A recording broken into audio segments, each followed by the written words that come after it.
Hello, and welcome back to the History of Egypt podcast. This is a special series of episodes, the complete pyramid texts, as found in the monument of King Unas in the necropolis of Saqqraa. The pyramid texts are Egypt's oldest surviving corpus of religious literature. They probably come from prayers, hymns, and rituals that had slowly developed and accumulated over generations. But the first example of carving these texts in stone comes from the walls of Unas' tomb.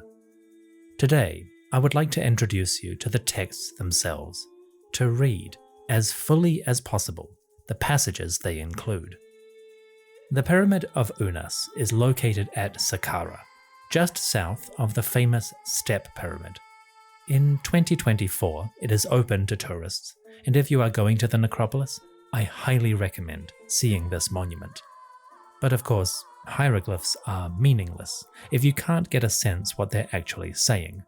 So, this series is intended to be a tourist's guide to the monument and its text. The pyramid texts are long. When fully translated, they run approximately 3 hours to read. That's a lot of religion, a lot of arcane references and names. So, to keep it manageable, we are going to tackle it 1 hour at a time. This is part 1, beginning in the burial chamber at the heart of Unas' monument. Before we begin, I should explain a few motifs that will appear throughout the text. This will help orient us and make the elaborate religious language easier to understand. If you're up to speed on the Egyptian religion, feel free to skip ahead a few minutes. Otherwise, let's explore. The first thing to keep in mind is the identity of the deceased. In a literal sense, he is Unas, king of southern and northern Egypt, around 2320 BCE, give or take. In a religious sense, though, Unas is not just a king, he is a god. 2 gods, in fact. On Earth, when he is alive, Unas is Horus, the one who is aloft, the sky god extraordinaire, and the eternal king of humanity. That is the living identity, which the pyramid texts reference repeatedly as a memory of Unas' time on Earth. Then, following his death, Unas also becomes Osiris. Osiris, the powerful one, became popular in the 5th dynasty, between 2500 and 2300 BCE.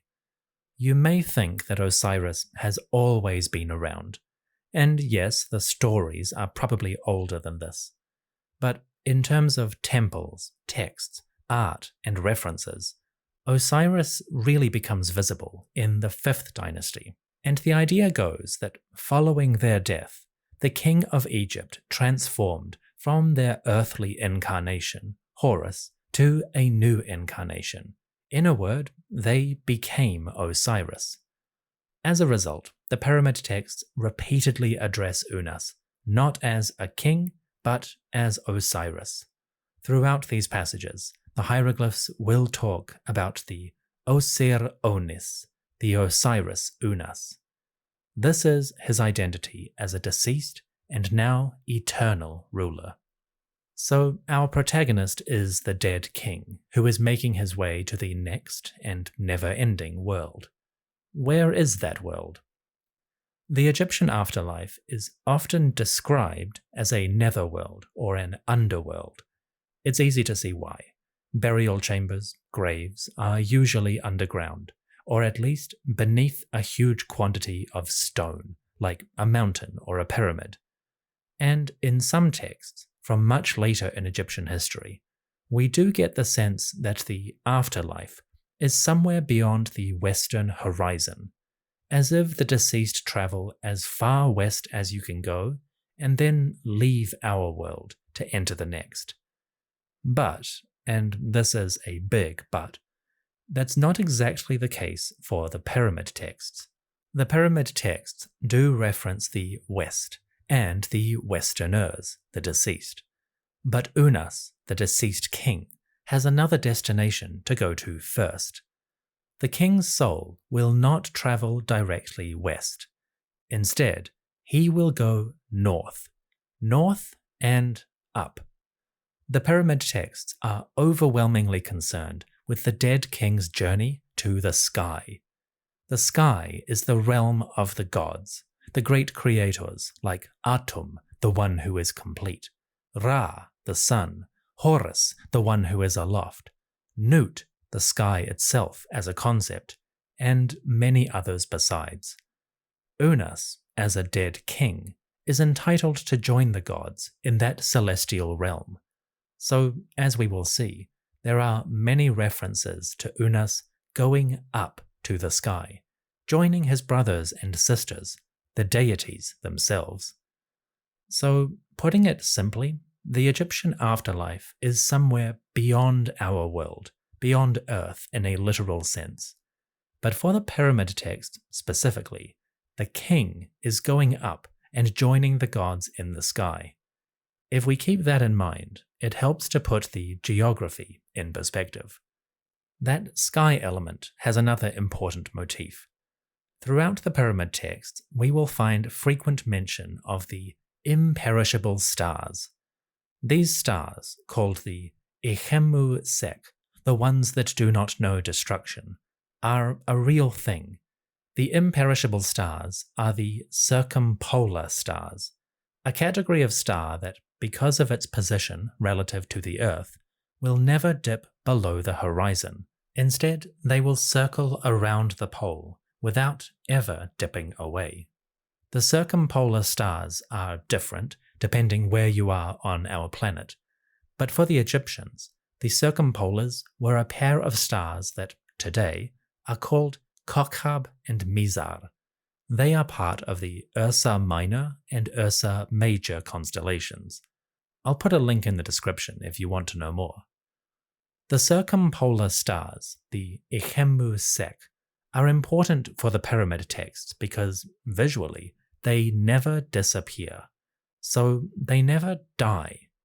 For the religious thinkers of the time, this was a potent symbol of eternity, and a great destination for the dead king's soul. If Unas, or any ruler, wanted to live forever, the imperishable stars were the best place to go. This is an essential component for understanding the pyramid text, and, in fact, for understanding the pyramid as a structure. The burial chamber of the king, beneath the monument, is arranged east to west, following sunrise and sunset. But his sarcophagus and his body lying within, those are oriented north to south. The king's head would lie in the northern direction, pointing towards the imperishable stars. And when the soul of Unas rose up from its body and prepared to leave the pyramid to travel to the sky, that soul would go out through the chambers and then follow the passage or corridor that connects the underground rooms with the outside world. The corridor or passage was oriented north to south. So when the king's soul left his tomb every night, he would travel directly towards the imperishable stars. I emphasize this now because it's really key to understanding what is happening in these texts. Unas is not just receiving offerings, not just connecting with the gods. He is going on a journey to a place that never dies. He is going towards the stars that do not ever perish. Finally, one last motif. Throughout the text, you will find references to the gods Horus and Seth. Horus, the son of Osiris, is the eternal king of the living. Seth, the brother of Osiris, is the chaotic villain of the story. Seth murdered Osiris and tried to seize the throne for himself. Horus challenged Seth, and the two engaged in furious battles to decide the fate of the kingdom. It's a long and complicated story, but that battle and those gods, they are central to the tale of Osiris. And since Unas, the dead king, is becoming Osiris, we do see repeated references to Horus and Seth and to their vicious contests. The hieroglyphs will reference injuries and places associated with these two. This is one of our early and most valuable sources for this particular mythology. So if you're into Horus and Seth, or Osiris, there is plenty here to sink your teeth into. But yeah, just keep their story in mind as we go through. It does crop up repeatedly. There are other elements, other things to understand, but I'll mention those later as they become relevant. For now, keep these 4 motifs in mind. Unas is Horus, but he is becoming Osiris. Following his death, the king is going to join the gods in the sky. In particular, he is going to the north, to the imperishable circumpolar stars. Finally, the dueling gods Horus and Seth will appear frequently as part of the religious storytelling. If you keep those motifs in mind, you will be well equipped for the journey. So, prepare yourself. Let us enter the underworld. Let us go to the sky. Let us visit the afterlife of Unas. We begin our story on the south wall of the burial chamber, on your left as you enter the room. The wall is divided in 2 sections. One, on the left, is covered in hieroglyphs, the pyramid texts. The other part, on the right, has a more ornate, decorative scheme. It resembles a palace. In fact, we call this style a palace facade. And this wall has a secret of its own. When you go into the chamber, the local guide will probably turn off the lights and shine a torch along the south and north walls. There, in the sharp light, you will see the shadowy outlines of a human, a wall carving showing a figure with one arm raised. This is a scene of hunting, the spearing of hippopotami and dangerous animals in the Nile River and marshes. You'll find such an image in many Old Kingdom tombs, the mastabas, constructed by royal family members and high-ranking nobles. But a shadowy version of it also turns up in Unas' burial chamber. This image has its own interesting history, but now is not the time. When the lights come back on, turn your attention to the hieroglyphs. This is where our recitation begins. These passages serve a special purpose. They help Unas, the deceased, to arise in new life. The first section deals extensively with Unas' death, or rather his non-death, his transformation into a new life rather than the end of this one. The hieroglyphs also talk about Unas' body. They provide an inventory of his essential physical parts: head, heart, arms, torso, legs, and so forth. There is a purpose to this. For the ancient Egyptians, the preservation of the body was essential. For the soul to survive in the next world, the physical form needed to remain on Earth. This, fundamentally, is why they mummified the dead with such care and elaborate attention. But of course, no mummy is truly safe. There is always the danger of loss or destruction in the passage of time. So the Egyptians figured out numerous ways to offset that danger, including statues or images of the deceased as a substitute for the body. In the pyramid texts, this substitution is achieved by describing the body of the king. The texts lay out the various features of Unas' physical form. They do this to ensure that his physical body will remain safe and protected by the magic of the hieroglyphs. But failing that, the hieroglyphs themselves can substitute for the body. Should anything happen to the corpse of Unas, the existence of these passages will ensure that a magical version of the body survives. So, these texts deal with the physical corpse of the king. A good place to start his journey to the afterlife. In the numbering system that Egyptologists use, these passages are called spell or utterance number 213 to 216.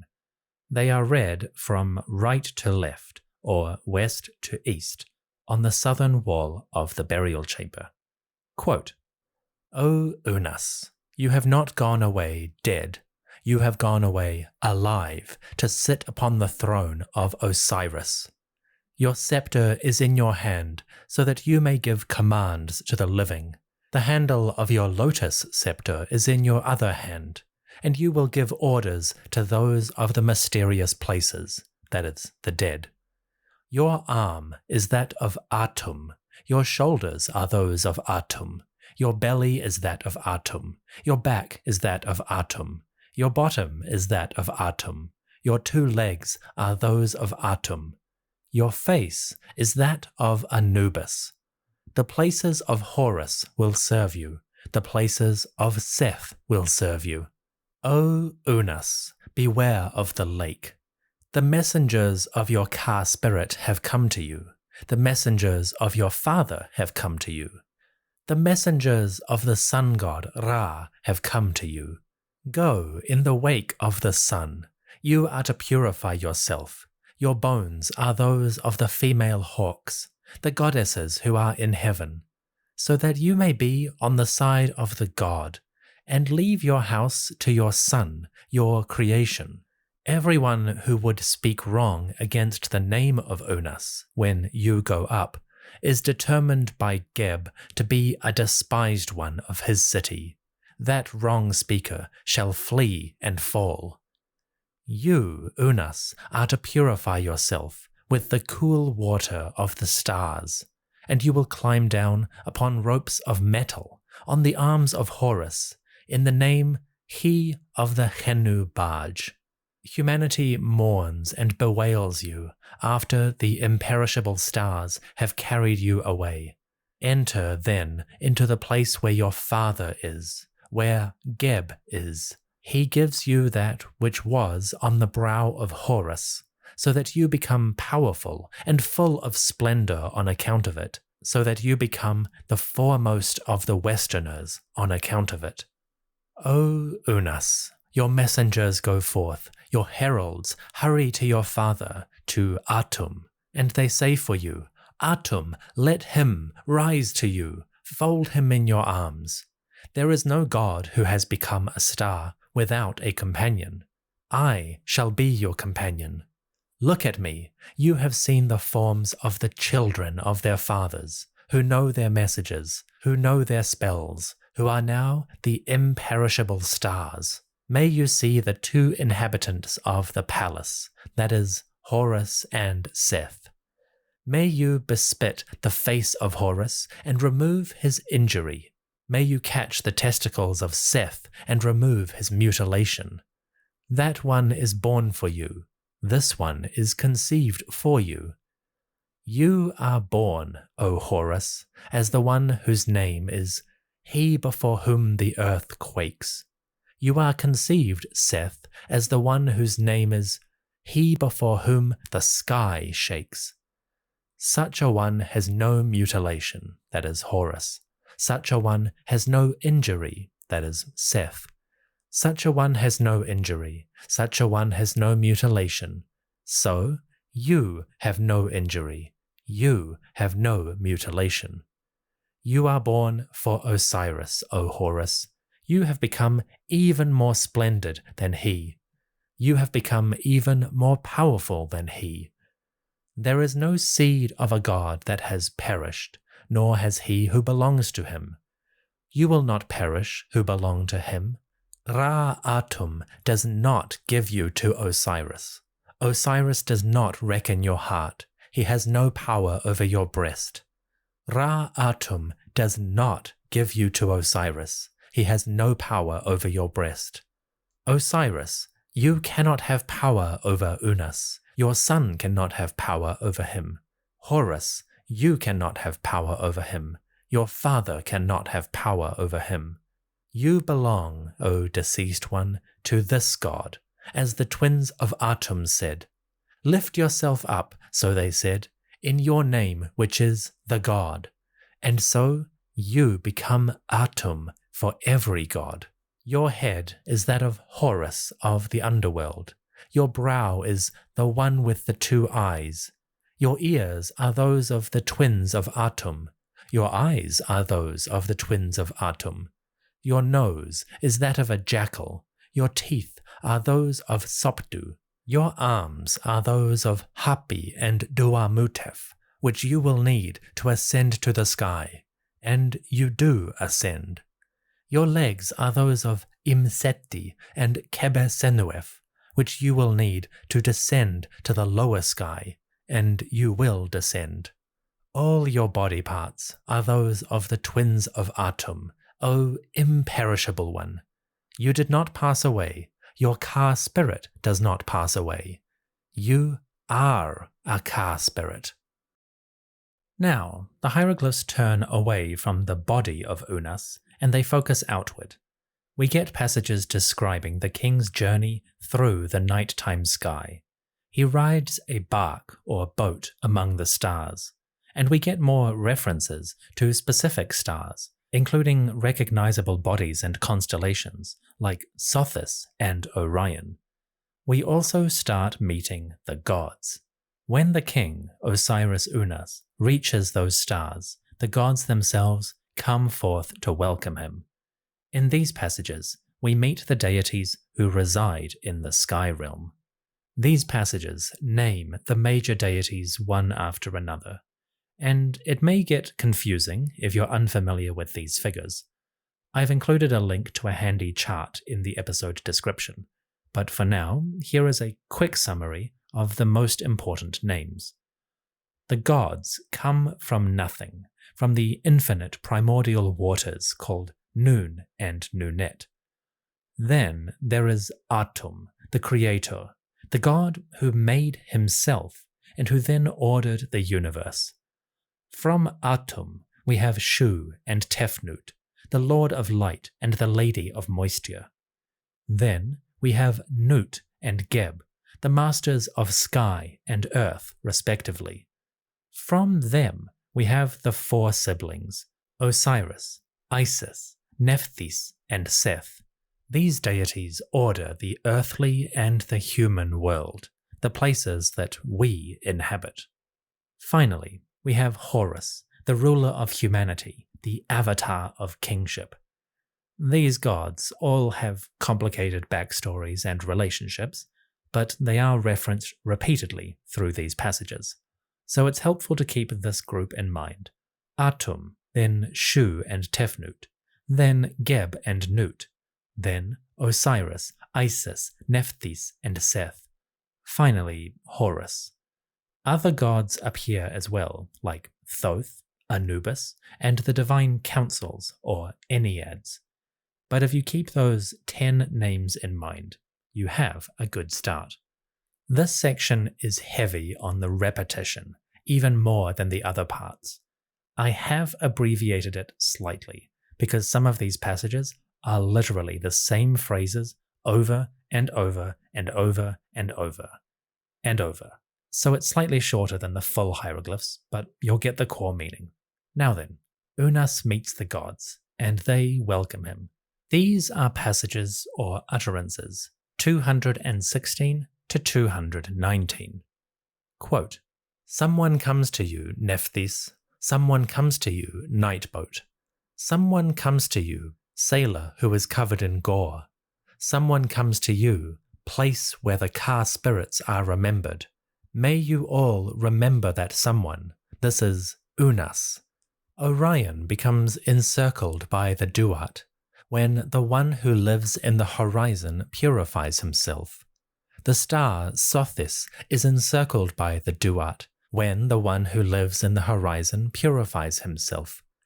This Unas is encircled by the Duat when the one who lives in the horizon purifies himself. He is content on account of them. He is refreshed because of them, in the arms of his father, in the arms of Atum. Say the following: Ra Atum, Unas comes to you, an imperishable spirit, the Lord of dispensation, in the sight of the 4 papyrus columns. Your son comes to you, this Unas comes to you, so that you both may stride across the sky, united in darkness, that you may rise on the horizon in the place where you wish to be, that is, your pyramid. Seth and Nephthys, hurry forth, announce to the gods of the south and their spirits. He comes, this Unas, an imperishable spirit. If he desires that you will die, you will die. If he desires that you live, you will live. Ra Atum, Unas comes to thee, an imperishable spirit, the Lord of dispensation. Your son comes to you, this Unas comes to you, so that you may both stride across the sky, united in darkness, that you may rise on the horizon in the place where you wish to be. Osiris and Isis, hurry forth, announce to the gods of the north and their spirits. He comes indeed, this Unas, an imperishable spirit, like the praised star over the Nile, so that the spirits in the waters honor him. If he wills that you live, you live. If he wills that you die, you die. Ra Atum, this Unas has come to you, an imperishable spirit, the Lord of dispensation. Thoth, hurry forth, announce to the gods of the west and their spirits. He comes forth, this Unas, an imperishable spirit, dressed like Anubis, who rules over the western mountain, so that he may reckon hearts, and that he may have power over breasts. If he wills that you live, you live. If he wills that you die, you die. Horus, hurry forth, announce to the gods of the east and their spirits. He comes indeed, this Unas, an imperishable spirit. If he wills that you live, you live. If he wills that you die, you die. Ra Atum, your son comes to you. Unas comes to you. Let him ascend to you. Enfold him in your embrace. This is the son of your body forever and ever. Osiris, this Unas has come, the son of the Ennead, an imperishable spirit. He will claim minds and take away car spirits, and bestow car spirits, according to his reckoning, including whomever he associates to himself or those who petition him. There is none who will be excluded without his bread, without the bread of his car spirit. There will be none who is deprived of his bread. Geb has spoken, and this has come from the mouth of the Ennead, saying, O next falcon, Horus, who acquires the throne of Egypt. They have said, you are the Ba soul, and in control. This Unas has come, the son of the Ennead, an imperishable spirit, who surpassed you and surpasses you, who is wearier than you and yet greater than you, who is healthier than you and more praised than you, and your time there is no more. This is what Seth and Thoth have done, your brothers who do not mourn for you. Isis and Nephthys come together, unite. He comes indeed, this Unas, the weary one of the nine, an imperishable spirit. The western ones upon the earth are for this Unas. The easterners who are upon the earth are for this Unas. The southerners who are upon the earth are for this Unas. The northerners who are upon the earth are for this Unas. Those who are in the lower sky are for this Unas. This Unas has come, the son of the Ennead, an imperishable spirit. O Atum, your son is here, Osiris, whom you have preserved alive. He lives, he lives. This Unas lives. He is not dead. This Unas is not dead. He has not gone down. He has not been judged. Instead, he judges. This Unas judges. O Shu, your son is here, Osiris, whom you have preserved alive. He lives. This Unas lives. He is not dead. He has not gone down. He has not been judged. Instead, he judges. This Unas judges. O Tefnut, this your son Osiris is here. O Geb, this your son Osiris is here. O Nut, this your son Osiris is here. O Isis, this your brother Osiris is here. O Seth, this your brother Osiris is here. Nephthys, this your brother Osiris is here. Thoth, this your brother Osiris is here. Horus, this your father Osiris is here. Great Ennead, this Osiris is here, whom you have preserved alive. He lives, this Unas lives. He is not dead, this Unas is not dead. He has not gone down, this Unas is not gone down. He has not been judged, this Unas has not been judged. He judges, this Unas judges. Little Ennead, this Osiris is here, whom you have preserved alive. He lives, this Unas lives. He is not dead, this Unas is not dead. He has not gone down, this Unas is not gone down. He has not been judged, this Unas has not been judged. He judges, this Unas judges. Nunet, the infinite waters in its feminine form. This your son Osiris is here, of whom you have said, is he born for your father? You have wiped his mouth has been opened by his son Horus, who is his beloved. His body parts have been reckoned by the gods. He lives, this Unas lives. He is not dead, this Unas is not dead. He has not gone down, this Unas is not gone down. He has not been judged, this Unas has not been judged. He judges, this Unas judges. In his name of he in Iunu, Heliopolis, who endures forever in his necropolis, he lives, this Unas lives. In his name of he who is in Busiris, the lord of his districts, he lives. In his name of he who is in the mansion of the Scorpion, the satisfied Ka, he lives. In his name of he who is in the divine pavilion, for whom offerings are burnt, he who is in the coffin, he who is in the shrine, he who is in the bag, he lives. In his name of he who is in the white chapel of wood, this Unas lives. In his name of he who is in Orion, your time in the sky, your time upon the earth. Osiris, turn your face so that you see this Unas. In his name of he who is in Buto, may your arms be about your meal, about your daughter, and be supplied with her. He lives, this Unas lives.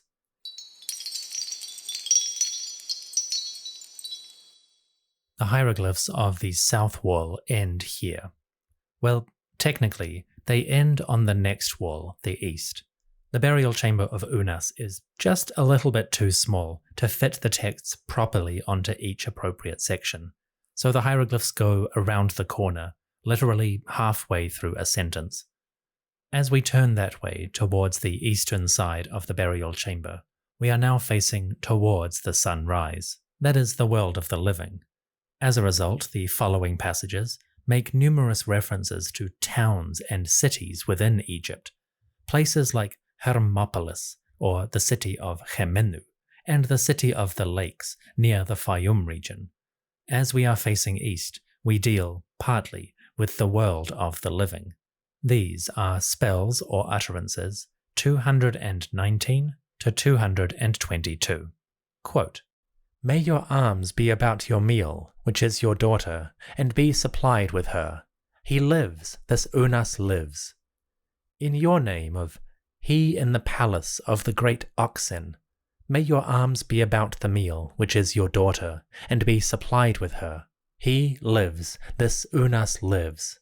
In your name of he who is in the southern Hermopolis, may your arms be about the meal, your daughter. He lives, this Unas lives. In your name of he who is in the northern Hermopolis, may your arms be about your meal. He lives, this Unas lives. In your name of he who is in the city of lakes, may your arms be about this meal.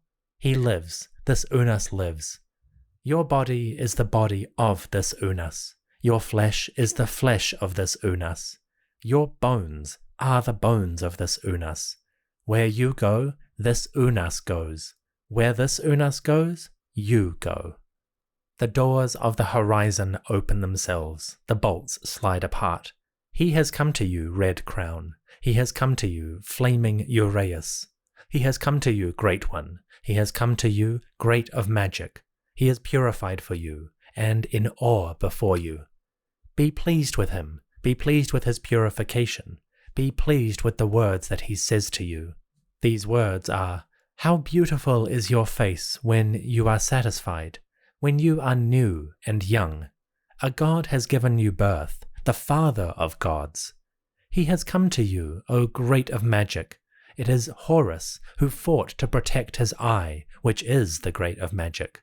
O Red Crown, O Curled One, O Great One, O Great of Magic, O Fiery One. May you make Unas ferocity like your ferocity. May you make Unas fearsomeness like your fearsomeness. May you make Unas praise like your praise. May you make Unas love like the love of you. May you make his scepter at the head of the living. May you make his scepter at the head of the arch-spirits. May you make his knife sturdy against his enemy.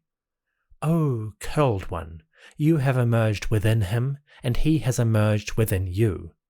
O Unas, the Great One has given you birth. The firstborn has adorned you.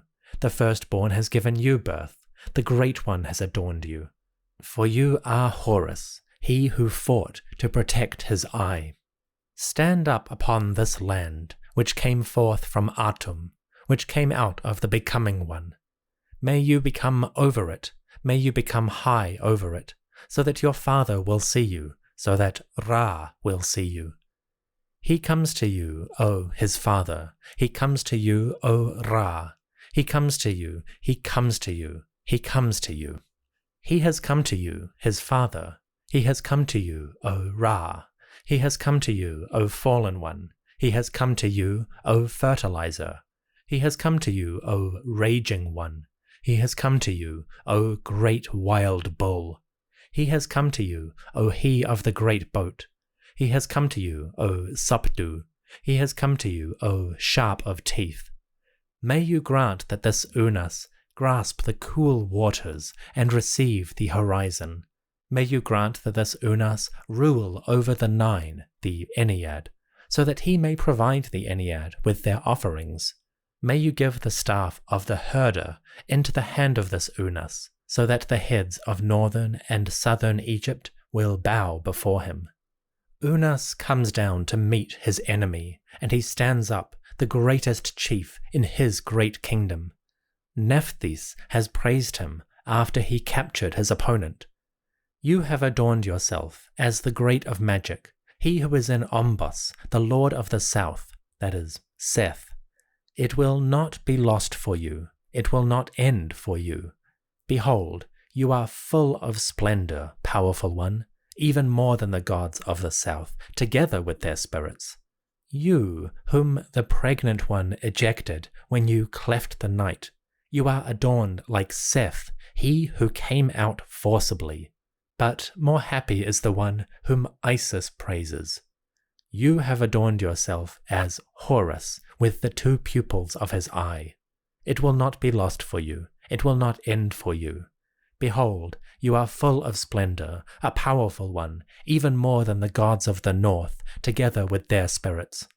O Unas, you release your purification to Atum, who is in Iunu, Heliopolis.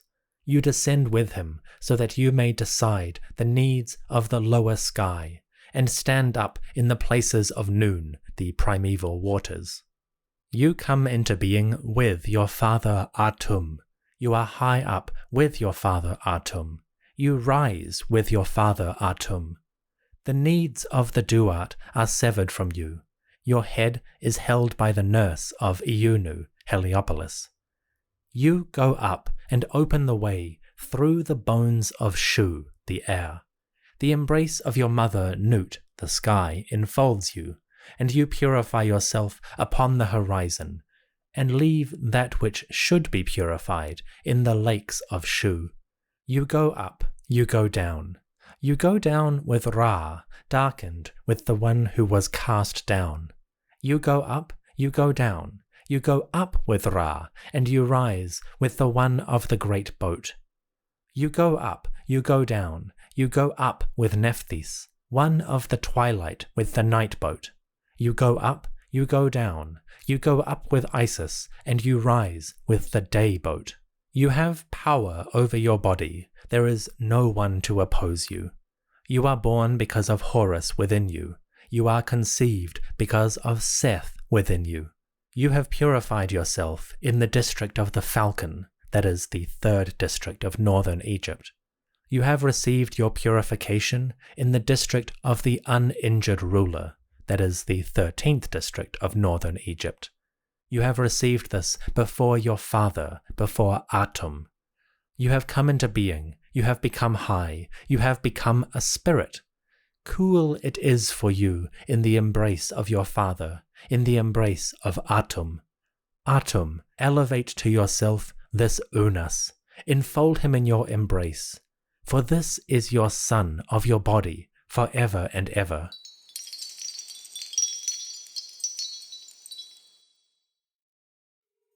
Part 2.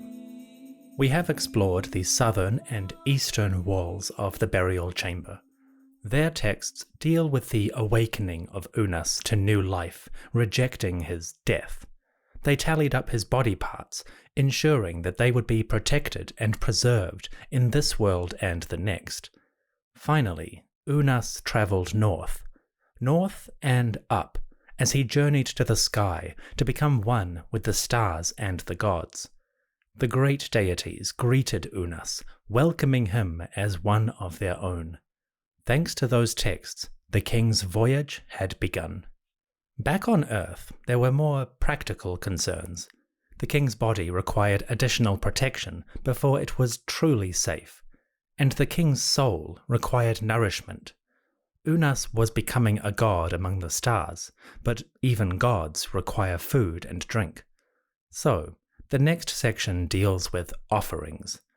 These offerings would be literal, conducted by priests in the funeral and in the temple after Unas' death. They would also be magical, the essence of food, drink, and all good things, going up to the sky to nourish the Osiris. Doing that, the god-king would use his powers to maintain balance and life on Earth. The following passages can be found on the west wall of the burial chamber, above the sarcophagus, beneath the ceiling. This section tends to focus on the protection of the body. It has a great deal of discussion about serpents. These texts mention snakes a lot, both as enemies to be repelled and as guardians who can protect the body of the king. This may sound contradictory, but it does make sense. Snakes have a complicated place in Egyptian philosophy. On the one hand, they can be dangerous, venomous threats to humans and animals. On the other hand, snakes do play an important part in the ecosystem, and they can assist human settlements by eating rodents, insects, and lizards. So the pyramid texts wrangle with this duality. The serpent must be chased away, but the serpent can also defend the deceased. The west wall contains passages 226 to 243. Quote, "Serpent is entwined by serpent. The toothless calf that emerged from the marshes is entwined. Earth, swallow up that which has emerged from you. Monster, lie down and slither away. The servant of the sun falls into the water. Serpent, turn yourself over, so that Ra may see you. The head of the great black bull is cut off. Khepenu serpent, I say this to you. Scorpion who rejects the deity, I say this to you. Turn over, go into the ground. I have said this to you. A face falls upon a face. A face has seen a face. The knife, black and green, went forth against it. This is the claw of Atum, which is upon the spine of he who allocates the Ka spirits, the one that stripped chaos from Khemenu, Hermopolis. Fall down, slither away. Speak the following. Let your 2 poison glands be in the ground. Let your 2 rows of ribs be in the hole. Pour out the liquid. The 2 kites, that is Isis and Nephthys, stand by in their role as mourning women. Your mouth is closed by the tool of the follower, and the mouth of the follower's tool is closed by Mafdet. The tired one is bitten by a serpent. O Ra, Unas has bitten the earth. Unas has bitten Geb.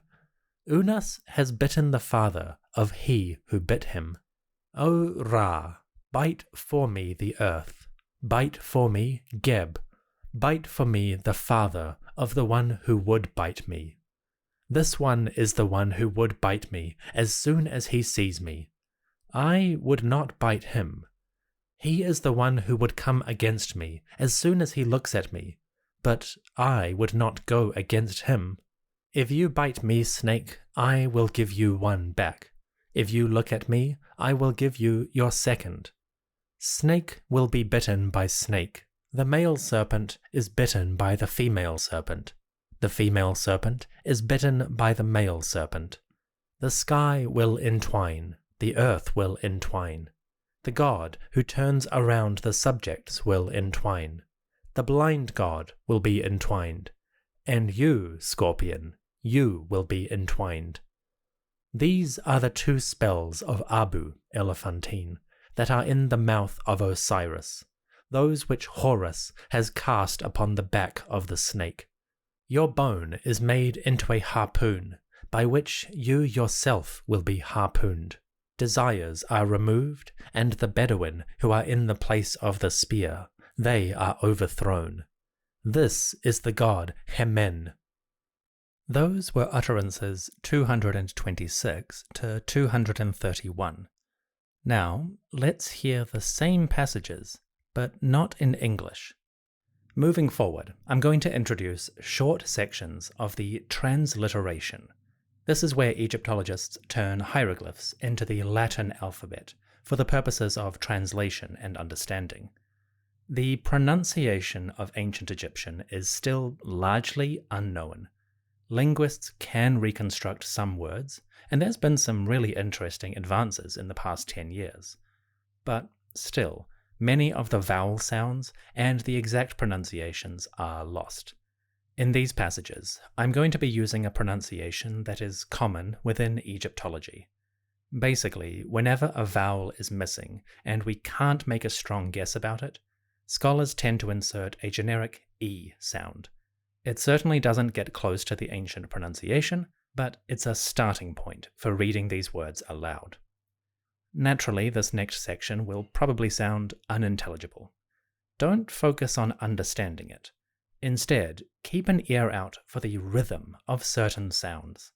The Egyptians were quite fond of wordplay, especially using homophones, different words with similar sounds, to build a rhythm into their phrases and passages.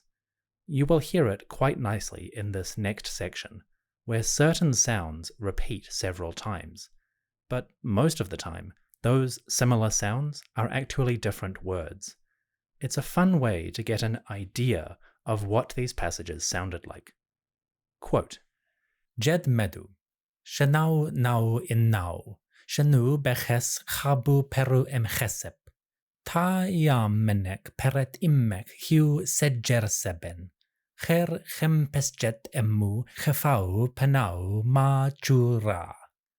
Jed Medu, Chesku tepka kemwer, Hebenu, Jedinen erek, Cheser netcher, Jedinen erek, Penna chu chebek ta jedeni nen erek.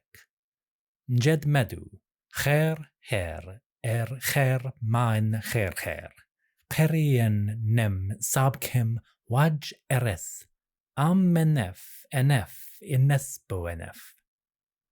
Jed Medu, Anet to nen net item, Cherit ches bekessu, Necheb kau sesaud chenenu emwenu, I cher seben.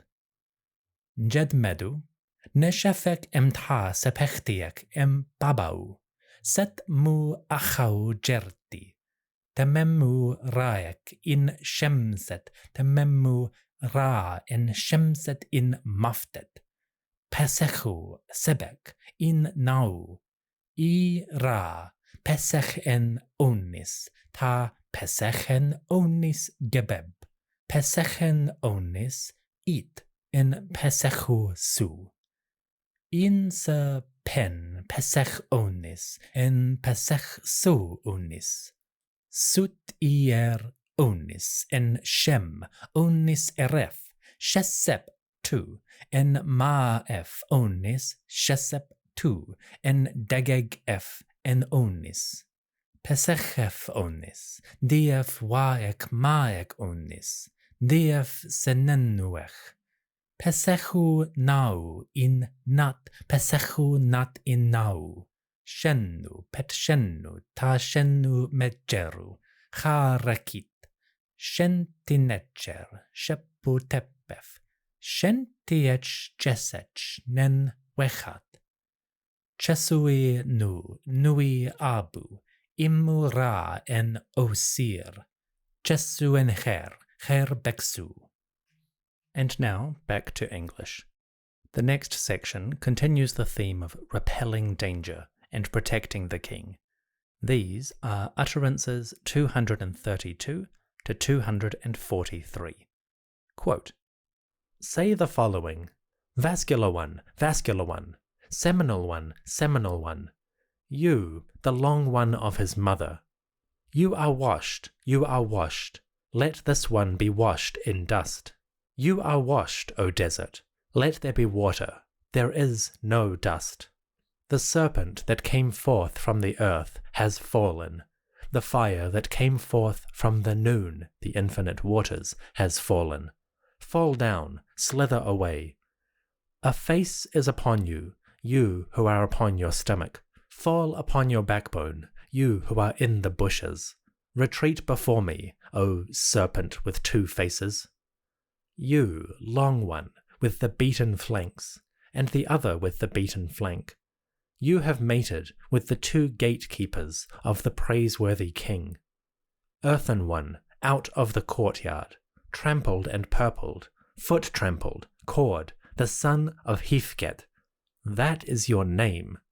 The poisonous spittle has ended.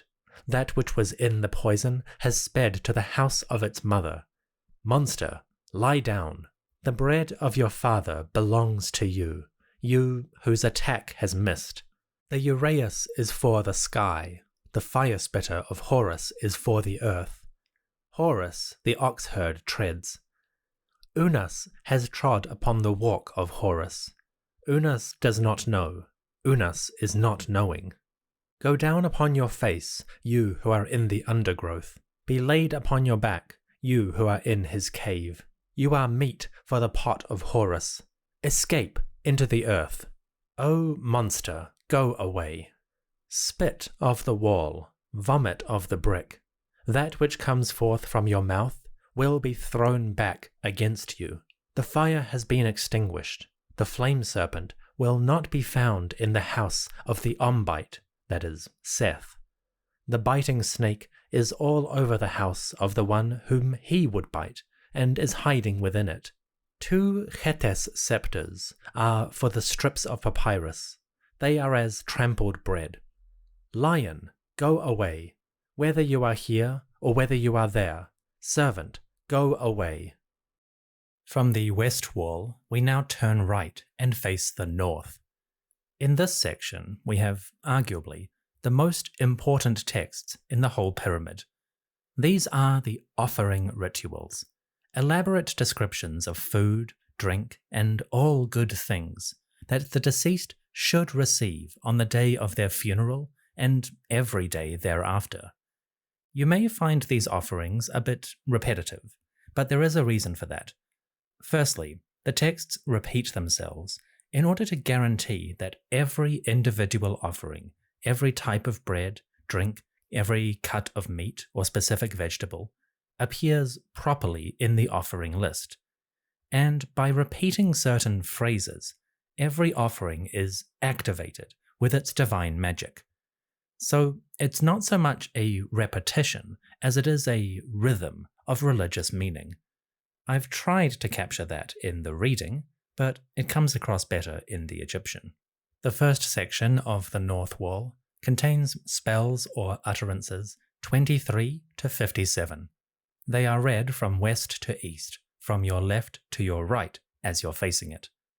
Quote, Osiris, seize everyone who hates Unas, who speaks falsehood against his name. Thoth, go forth, seize that one for Osiris. Bring the one who speaks falsehood against the name of Unas. Place him in your hand. Do not separate yourself from him. Take care that you are not separated from him. He goes who goes with his ka, or spirit. Horus goes with his ka. Seth goes with his ka. Thoth goes with his ka. The god goes with his ka. He with 2 eyes goes with his ka. You yourself also go with your ka. O Unas, the arm of your ka is before you. The arm of your ka is behind you. The leg of your ka is before you. The leg of your ka is behind you. Osiris Unas, I give to you the eye of Horus, so that your face may be adorned with it, that the perfume of the eye of Horus may spread towards you. This is your libation, Osiris. This is your libation, Unas, which comes from your son. It comes from Horus. I have come, I bring to you the eye of Horus, so that your heart may be renewed by it. I bring this to you to carry you, to be under your 2 feet. Take the emission that comes forth from you, so that your heart will not be weary on account of it. Take, the voice has come forth for you. With milk, open your mouth, O Unas. With natron salt of the south, 5 pellets from El Kab. You taste its taste in front of the gods' shrines. That which Horus spits out is milk. That which Seth spits out is milk. And the 2 harmonious ones, milk. You purify yourself with natron salt, together with the followers of Horus. You purify yourself. Horus purifies himself. You purify, Seth purifies. With natron of the north, 5 pellets from the Wadi Natrun. You purify, and Thoth purifies. You purify, the god purifies. You also make yourself pure with that which is among them, so that your mouth is like the mouth of a milking calf on the day of its birth. You purify, Horus purifies. You purify, Seth purifies. You purify yourself with natron salt, 1 pellet. Thoth purifies, you purify. The god purifies. You purify, and your ka purifies. You purify, purify, purify. This, your own person, purifies yourself amongst your brothers, the gods. You purify your mouth. You make pure all of your bones. You are adorned with that which is yours. O Osiris, I give to you the eye of Horus, so that you may adorn your face with it. Hold on to the eye. O Unas, I make firm for you your 2 jawbones, which are parted. This is 1 loaf of Peseshkef bread. Osiris Unas, I open for you your mouth. This is the divine metal from the south and the north. Unas, take the eye of Horus to which he went. I bring it to you, and I place it in your mouth. This is pellets of incense from the south, and pellets of incense from the north. O Unas, take the siak of Osiris, the siak pellets. Take the tip of the breast of Horus, and take it to your mouth. This is a jar of milk. Take the full breast of your sister Isis, and bring it to your mouth. This is an empty menes jar. This is your libation, Osiris. This is your libation, Unas. to make a libation of the north round about, that comes from your son, coming from Horus. I have come, I bring to you the eye of Horus, so that your heart may be refreshed by it. I bring it to you to carry you, to be under your 2 feet. Take the emission that comes forth from you, so that your heart will not be weary on account of it. Say the following 4 times.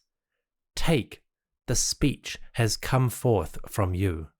Take the 2 eyes of Horus, the black and the white. Seize them for your front, so that they may brighten your face. These are a white jar and a black jar, to be lifted up.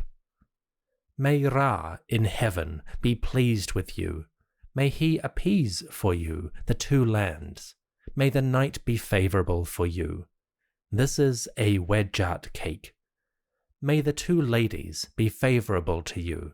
A gift that is brought to you is a gift that you see. A gift is that which you hear. A gift is in front of you. A gift is behind you. A gift is due to you. Osiris Unas, take the white teeth of Horus, which equip your mouth. These are 5 cloves of garlic. Say the following 4 times. An offering that the king gives for the Ka spirit of Unas. Osiris Unas, take the eye of Horus, your cake which you eat. This is a cake of offering. Osiris Unas, take the eye of Horus that was snatched from Seth, which you shall take to your mouth, so that you may open your mouth with it. Osiris Unas, open your mouth with that which took hold of you. This is wine, 1 chetes jar of black menu stone. Osiris Unas, take the liquid that comes forth from you. This is beer, 1 chenut bowl of black menu stone.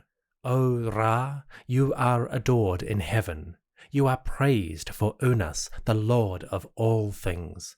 For your body are all things, for the Ka of Unas are all things, for his body are all things. This is a praiseworthy altar. Unas, take the eye of Horus, so that you may taste it. This is 1 loaf of depet bread. The darkness clears up. This is 1 ear cake. Unas, take the eye of Horus, which you shall find. This is 1 joint of meat. Unas, take the eye of Horus that was snatched from Seth, which was rescued for you, so that you may open your mouth with it. This is wine, 1 bowl of white menu stone. Unas, take the eye of Horus, the liquid that came out of Osiris. This is beer, 1 bowl of black menu stone. Unas, take the eye of Horus that was rescued for you. It will not separate itself from you. This is beer, 1 bowl made of metal. Unas, take the eye of Horus so that you may be provided with it. This is beer, 1 chetem bowl. The second part of the North Wall has a slightly different focus. We are still dealing with offerings, the magical food and drink of the deceased king. But now, the hieroglyphs put a special emphasis on a particular symbol. In the next reading, you will find a lot of discussion of the Eye of Horus, the Iret Kher. For those unfamiliar, the Eye of Horus is an important part of the religious storytelling. The deceased king is now Osiris, but on earth he was Horus, the son of Osiris. And when Horus sought to inherit his father's crown, he was opposed by the chaotic deity Seth. The 2 gods fought in mighty clashes, and in one horrible episode, Seth ravaged the face of Horus and cut out his eye. That eye appears a lot in funerary art and symbolism. It's a whole thing, I won't get into it right now, but long story short, the Eye of Horus was a potent symbol. It represented the king's identity as the earthly incarnation of Horus. It represented his authority as the chosen monarch of the land, and the eye itself, when it appears in offerings, could be a symbol of the gifts that a deceased king, an Osiris king, should receive forever. So in this section, we will have many references to the Iret Kher, the Eye of Horus, as an important symbol of the offerings and the king's eternal life. This reading contains the utterances, or spells, numbers 72 to 171. Quote, Osiris Unas, I make full your eye with ointment. Speak the following 4 times with festival perfume. Osiris Unas, take the emission of his face. This is Hekenu oil. Osiris Unas, take the eye of Horus, on account of that which he fought. This is Sefech oil. Osiris Unas, take the eye of Horus, of which he took possession. This is Neshenem oil. Osiris Unas, take the eye of Horus, that the gods brought to him. This is Tuat oil. O oil, O oil, rise up, hurry, you who are on the brow of Horus, arise. This is first quality cedar oil. Hurry, you who are on Horus. You are placed on the brow of this Unas, so that he may feel sweet under you. You grant Unas to have power over his body. You grant that his terror will be in the eyes of all the spirits when they look at him, and of everyone who hears his name. Osiris Unas, I bring to you the eye of Horus, which he takes, which is now on your brow. This is Libyan oil of the first quality. Say the following 4 times. Osiris Unas, the healthy eye of Horus, is being rubbed upon your face. This is 2 pouches of cosmetic powder in green color. You awake in peace. The goddess Tiet awakes in peace. Tietit awakes in peace. The eye of Horus in Dep is in peace. The eye of Horus in the mansions of the red crown is in peace. That which the weavers receive, which he of the Sedia adorns. Cause the 2 lands to bow before this Unas, just as they bow before Horus. Cause the 2 lands to fear this Unas, just as they fear Seth. Be seated before this Unas, as his god opens his way in front of the spirits, so that he may stand in front of those spirits, like Anubis, Genti Ementiu, the foremost of Westerners. Forward, forward, before Osiris. Recite the following while burning incense. He goes who goes with his car. Horus goes with his car. Seth goes with his car. Thoth goes with his car. The god goes with his car. Osiris goes with his car, and he with the 2 eyes goes with his car. You also go with your car. O Unas, the arm of your car spirit is before you. The arm of your car is behind you. The leg of your car is before you. The leg of your car is behind you. Osiris Unas, I give to you the eye of Horus, so that your face may be adorned with it. Say the following 4 times. The perfume of the eye of Horus may be spread towards you. This is your libation, Osiris. This is your libation, Unas. It is 2 pellets, which come from your son, coming from Horus. I have come. I bring you the eye of Horus, so that your heart may be refreshed by it. I bring it to you, to carry you, to be beneath your 2 feet.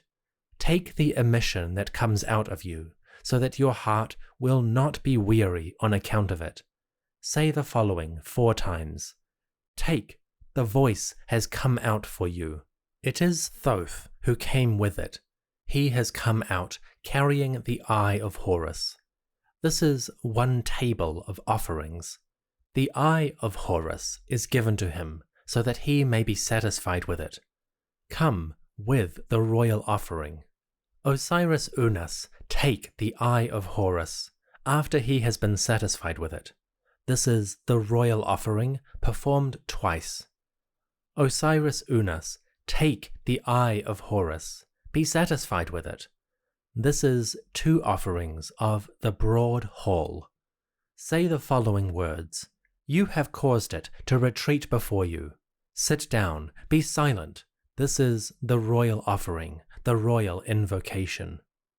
Osiris-Unas, take the eye of Horus. Join it to your mouth. This is the morning meal, 1 loaf of bread and 1 beer. Osiris-Unas, take the eye of Horus, but take care lest he, Seth, should violate it. This is 1 loaf of Téti bread. Osiris-Unas, take the eye of Horus that was pulled out of him. This is 1 loaf of pulled bread. Osiris-Unas, take the eye of Horus, the diminished one, of which Seth has eaten. This is 1 mug of sacred beer. Osiris-Unas, take the eye of Horus, which they, acting against it, have destroyed. This is 1 mug of Chenemes beer. Osiris-Unas, take the eye of Horus, and lift it to your face. Lift up 1 loaf and 1 beer. Lift up your face, Osiris. Lift up your face, Unas, he whose spirit goes. Lift up your face, Unas, who is praised and intelligent, so that you may see what comes forth from you. Praise and partake of it. Wash yourself, Unas. Open your mouth with the eye of Horus. Call your Ka spirit like Osiris, so that he may protect you against every kind of wrath of the dead. Unas, receive this, your bread, which is the eye of Horus. Osiris-Unas, take the eye of Horus, of which you shall chew, so that you may be adorned with the liquid that comes forth from you. 4 times prepare a meal, 1 loaf of bread and 1 jar. Osiris-Unas, take the joint, the eye of Horus. This is 1 joint of meat. Osiris-Unas, unite to yourself the water which is in the eye. This is 2 cups of water. Osiris-Unas, take the eye of Horus, who purifies his mouth with natron. This is 2 cups of natron. Osiris-Unas, take the eye of Horus and unite it to your mouth. This is the morning meal, 1 loaf of bread and 1 jar.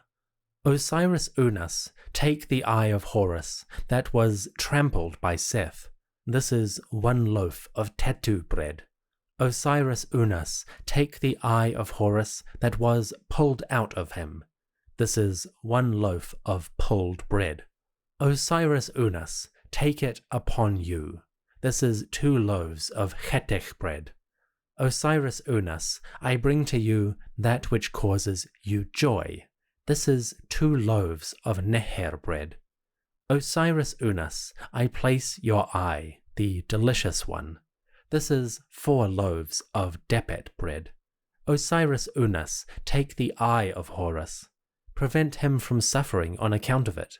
This is 4 loaves of Pesen cake. Osiris-Unas, receive your head. Say the following 4 times with 4 loaves of Shenes bread. Osiris-Unas, take your eye and seize it. Say the following 4 times with 4 Imtar loaves. Osiris-Unas, take the eye of Horus, which he, Seth, has swallowed. This is 4 baskets of cake. Osiris-Unas, take the eye of Horus in its splendor. This is 4 baskets of Hebenenet cake. Osiris-Unas, take the eye of Horus that was pulled out of him. This is 4 loaves of Kemer bread. Osiris-Unas, take the eye of Horus, which is placed in his mouth for you. This is 4 Edat cakes placed behind you. Osiris-Unas, take the eye of Horus, your cake, so that you may eat. This is 4 Pat cakes. Osiris-Unas, take the eye of Horus, which he, Seth, has pulled out. This is 4 pieces of roast meat. Osiris Unas, bring to yourself these white and healthy teeth. This is 4 bunches of onions. Osiris Unas, take the kepesh, the foreleg, which is the eye of Horus. This is 1 animal's foreleg. Osiris Unas, dance. The god Geb did not do wrong against his descendant, Horus, who inherited the crown. This is 1 joint of meat. Osiris Unas, take the eye of Horus, which you shall embrace. This is 1 joint of Sekhenu meat. Osiris Unas, take that which replaces the eye of Horus. This is 1 joint of Suet meat. Osiris Unas, take those who rebel against you. Say the following 4 times, with 4 ribs of meat. Osiris Unas, seize your attacker, and say the following 4 times, with 1 pot of roast meat. Osiris Unas, take the eye of Horus. May you go towards it. This is 1 animal liver. Osiris Unas, take the eye of Horus, towards which he goes. This is 1 animal spleen. Osiris Unas, take the eye of Horus, which is on his brow. This is 1 cha meat. Osiris Unas, take the eye of Horus, which is on the brow of Seth. This is 1 4/4 of meat. Osiris Unas, take the severed heads of the followers of Seth. This is 1 goose that has been sacrificed. Osiris, take this your heart's desire, and say the following 4 times, with 1 cherep goose. Osiris Unas, take the eye of Horus, which he has brought. This is 1 set goose. Osiris Unas, take to yourself those who come while being hot. This is 1 ser goose. Osiris Unas, take the eye of Horus, and prevent him from becoming sick upon it. This is 1 pigeon. Osiris Unas, take the eye of Horus, which he, Seth, pulled out. This is 1 loaf of tasef bread. Osiris Unas, take the eye of Horus. It shall not be cut off from you. This is 2 loaves of sheet bread. Osiris Unas, the eye of Horus, is known for you. This is 2 baskets of nepat bread. Osiris Unas, take the eye of Horus, the water of which he disclosed. This is 2 cups of meset liquid. Osiris Unas, take the eye of Horus, the diminished one, of which Seth has eaten. This is 2 cups of sacred beer. Osiris Unas, take the eye of Horus. They come who have torn a piece from it. This is 2 cups of sacred milk.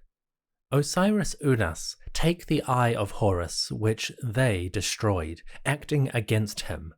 This is 2 cups of chenemes beer. Osiris Unas, equip yourself with the liquid that comes forth from you. This is 2 cups of beer. Osiris Unas, equip yourself with the liquid that comes forth from you. This is 2 cups of sekepet liquid. Osiris Unas, equip yourself with the liquid that comes forth from you. This is 2 cups of pech. Osiris Unas, equip yourself with the liquid that comes forth from you. This is 2 jars of Nubian beer. Osiris Unas, take the breast of Horus, which they taste. These are 2 baskets of figs. Osiris Unas, open your mouth with it. This is 2 cups of wine of the north. Osiris Unas, take the eye of Horus, which they spat out. Prevent him, Seth, from swallowing it. This is 2 jars of Abesh wine. Osiris Unas, take the pupil which is in the eye of Horus, so that you may open your mouth with it. This is 2 cups of wine from Buto. Osiris Unas, take the eye of Horus, which he fished up from the river. Open your mouth with it. This is 2 jars of Hamu wine. Osiris Unas, take the eye of Horus. It will not separate itself from you. This is 2 cups of wine from the eastern Nile delta. Osiris Unas, take the eye of Horus. It is praiseworthy. This is 2 baskets of Hebenenet. Osiris Unas, take the eye of Horus, which he, Seth, swallowed. This is 2 baskets of cake. Osiris Unas, take the eye of Horus, which he took from Seth. This is 2 baskets of Eshed fruit. Osiris Unas, take the white eye of Horus, and prevent him, Seth, from tearing it out. This is 2 baskets of white seshet fruit. Osiris Unas, take the green eye of Horus, and prevent him, Seth, from tearing it out. This is 2 baskets of green seshet fruit. Osiris Unas, take the eye of Horus. Prevent him from damaging it. This is 2 vases of wheat and agate grain. Osiris Unas, take the eye of Horus. Prevent him from ravishing it. This is 2 baskets of agate grain. Osiris Unas, take the eye of Horus while it praises. This is 2 baskets of bebat grain. Osiris Unas, take the eye of Horus, which they chewed up. This is 2 baskets of nebes fruit. Osiris Unas, take your 2 eyes, so that you may see with them. This is 2 baskets of nebes bread. Osiris Unas, take the eye of Horus. Prevent him from seizing it. This is 2 baskets of wah fruit. Osiris Unas, take the eye of Horus. Know it for yourself. This is 2 baskets of all fresh vegetables. Hail, Osiris Unas! Existence is for you and with you. It is with you. This is the offering. Now, one last section remains in the burial chamber. This is the east gable, the area beneath the ceiling, directly overhead when you first enter the hall. These texts go hand in hand with the offering rituals of the north wall, and now that the northern offerings are done, the texts command the gods to care for Unas, to look after his needs and see that he does not go hungry or thirsty, that he does not lack for anything in this world or the next. The texts command the gods to awake, resi, or rise up, ika. You might read this as if the living, the priests performing the rituals, are handing over their duties to the gods. In the day, people on earth will make offerings to Unas. By night, it is the gods' turn to care for the king. That's one way of looking at it. You could also see it as a command for all gods to rise as Unas enters the afterlife. The king commands respect, and just as servants provided his needs in life, certain deities will do the same in death. The east gable contains utterances, or spells, 204 to 212. We'll start with 204 and 205, first in English and then in Egyptian. Quote, "Let the diggers be in celebration. The heart of Tessesu breast be exalted. They have swallowed the eye of Horus, the healthy one, the one in Iunu, or Heliopolis. The finger of Unas, the small one, draws out that which is in the stomach or navel of Osiris. Unas is not thirsty. He is not hungry. The heart of Unas is not weak. For the arms of the desert god keep away any hunger. Fill, make the hearts full. O you, deities, who preside over the offerings, O you who belong to abundance, Unas has been directed to Fetech, the cupbearer of Ra. Ra has directed Unas himself. Ra sends him to the overseers of provisions of this year. What they take, they give it to Unas. They take hold of, and they give him barley and grain, bread and beer. For it is to Unas that his father granted, that Ra granted, barley and grain, bread and beer. For it is he, the great bull, who strikes Nubia. For to Unas belong the 5 portions of bread, the drink and cakes in the hall, 3 of which are in the sky with Ra, and 2 of which are on earth with the 2 Enneads, divine councils. For Unas is the unchained one, being unchained, for he is the seen one, being seen. So says Ra, it is better for Unas today than yesterday. Unas has united himself to the moisture, he has kissed the dry seat. Unas has joined himself to the flame. Unas unites himself with the beautiful one. It is the beautiful one who fears Unas, and she gives bread to Unas. She does good for him on this day. Now, the same passages in Egyptian. Quote, Ihai ihenenu weches ib en chesesu shenbet. Ammensen iret her, paket imet iunu. Jeba onis, sherer westju nu imi shepau osir. En ib onis, en hekeref, en sir, ib en onis. In awi, ha ideru, hekeref, imechi ibu. Jed medu, I cheriu, seti iriu agbi. Wedju onis, en thekta, wepedu en ra, wej enef su ra jesef. Wej su ra en cheri senemu en renpet ten.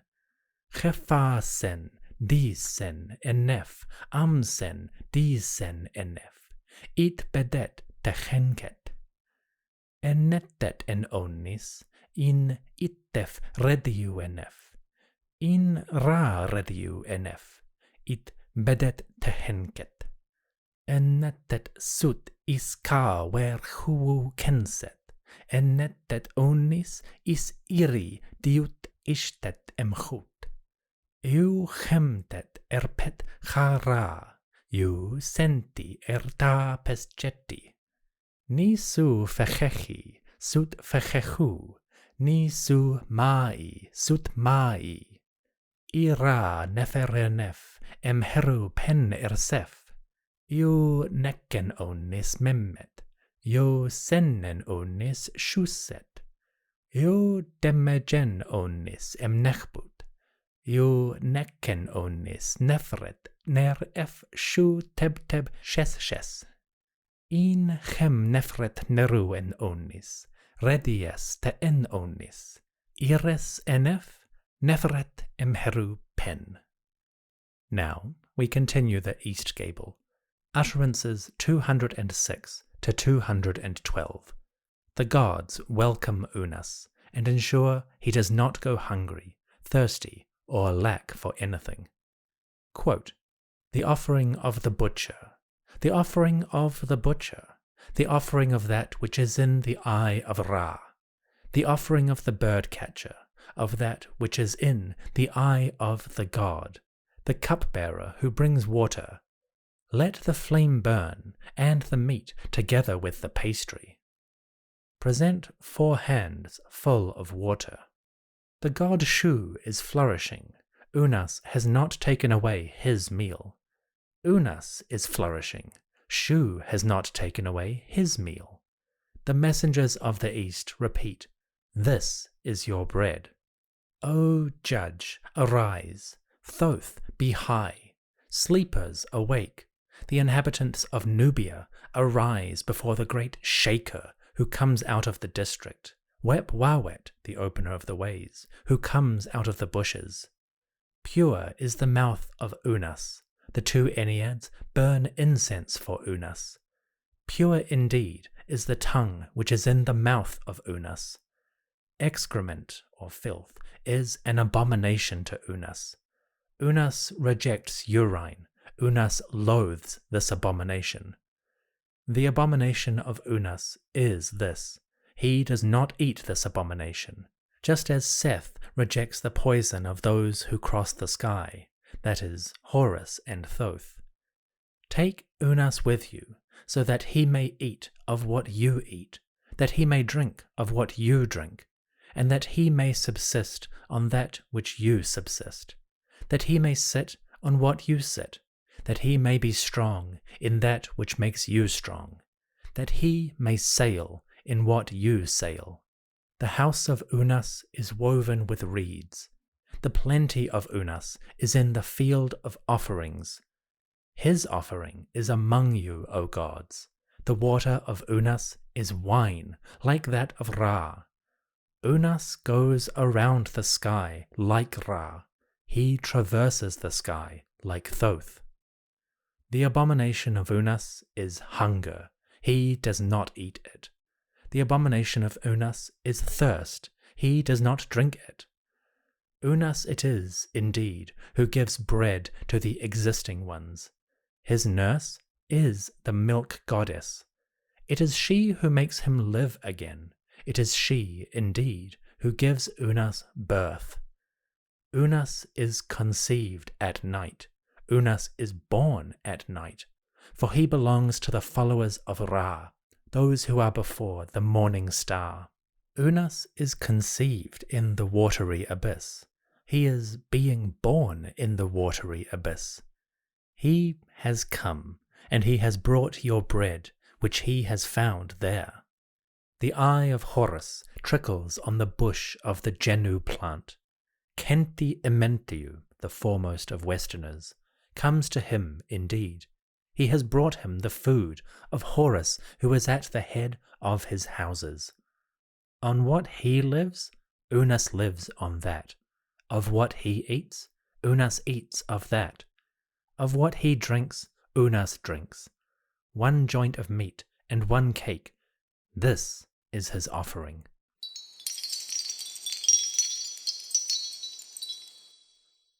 With the end of these passages, we have concluded the burial chamber texts. It is time to pause and take stock of what we've heard. On the four walls of the burial chamber, the south, east, west, and north, Unas prepares for his journey to the next world. The king rejects his physical death and awakens to his new life.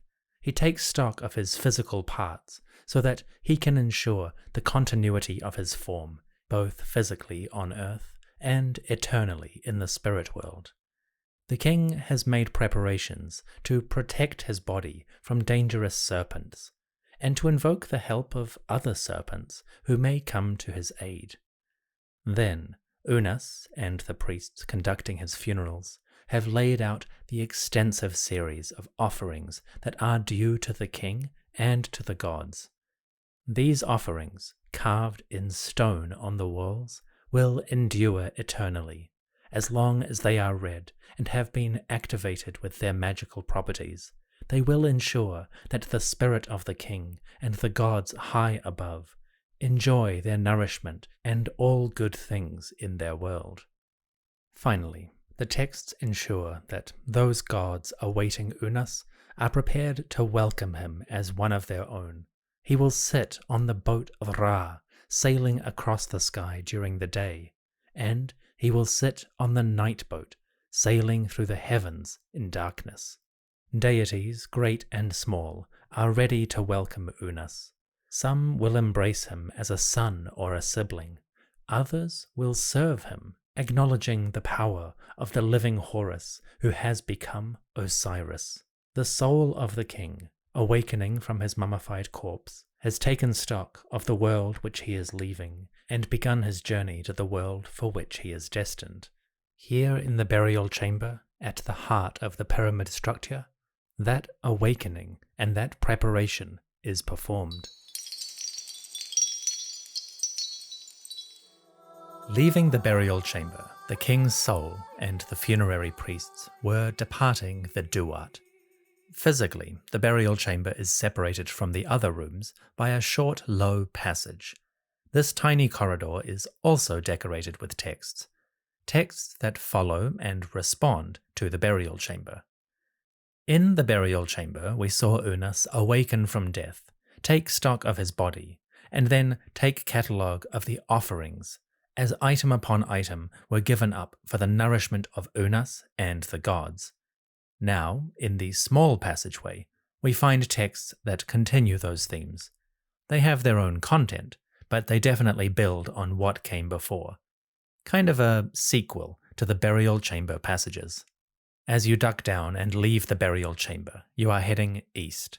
Entering the passage, you will find hieroglyphs on your left to the north and your right to the south. We'll start with the north. We begin with a section called the Reversion of Offerings, Wejeb Chetepu Necher. What this means is the return of offerings, after they have been used in the rituals. When the priests were done making their offerings to the king, or Unas making offerings to the gods, the items themselves still remained. Those items would then return to the one making the offerings for their own personal use. In the context of the pyramid texts, these items will return to Unas for his nourishment and sustenance.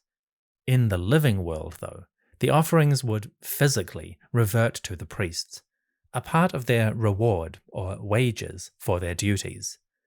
The reversion of offerings was actually a formal practice and an essential part of a temple's economy.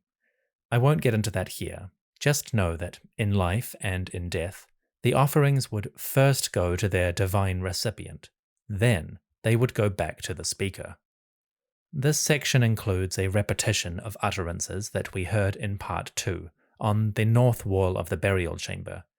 These are offering rituals that invoke the Ka spirit, the essence of vitality and life. The Ka will go with Unas into the next world, and various deities will accompany it. This is the north wall of the passage. First, utterances 23 to 25. Quote, O Osiris Unas, turn towards this, which is your bread. Receive it from my hands. Say the following 4 times. May the eye of Horus flourish for you. This is your libation, Osiris. This is your libation, Unas, coming from your son, coming from Horus. I have come. I bring you the eye of Horus, so that your heart may be refreshed by it. I bring it to you, to carry you, to be underneath your 2 feet. Take the emission that comes forth from you, so that your heart will not be weary on account of it. Say the following 4 times. Take, the voice has come out for you. Osiris, seize everyone who hates Unas, who speaks evil against his name. Thoth, go and seize that wrong speaker for Osiris. Bring the one who speaks wrong against the name of Unas, and place him in your hand. Do not separate yourself from him, and take care that you are not separated from him. He goes who goes with his Ka spirit. Horus goes with his Ka. Seth goes with his Ka. Thoth goes with his Ka. The god goes with his Ka. Osiris goes with his Ka, and you also go with your Ka. O Unas, the arm of your Ka spirit is before you. The arm of your Ka is behind you. The leg of your Ka is before you. The leg of your Ka is behind you. Osiris Unas, I give you the eye of Horus, so that your face may be adorned with it, and that the perfume of the eye of Horus may spread towards you. Now, that same section, but in Egyptian. I've chosen this one because of the repetition of certain phrases. Keep an ear out for words like Kaek, your Ka. The repetition of these make it easier to hear the rhythm and understand the tone. Once again, utterances 23 to 25 from the north wall of the passage. Quote, Osir, ichenek mesjedu onis, nebu medu emrenef ju. Jehuti, itzi itsu en isir en medu emren onis ju.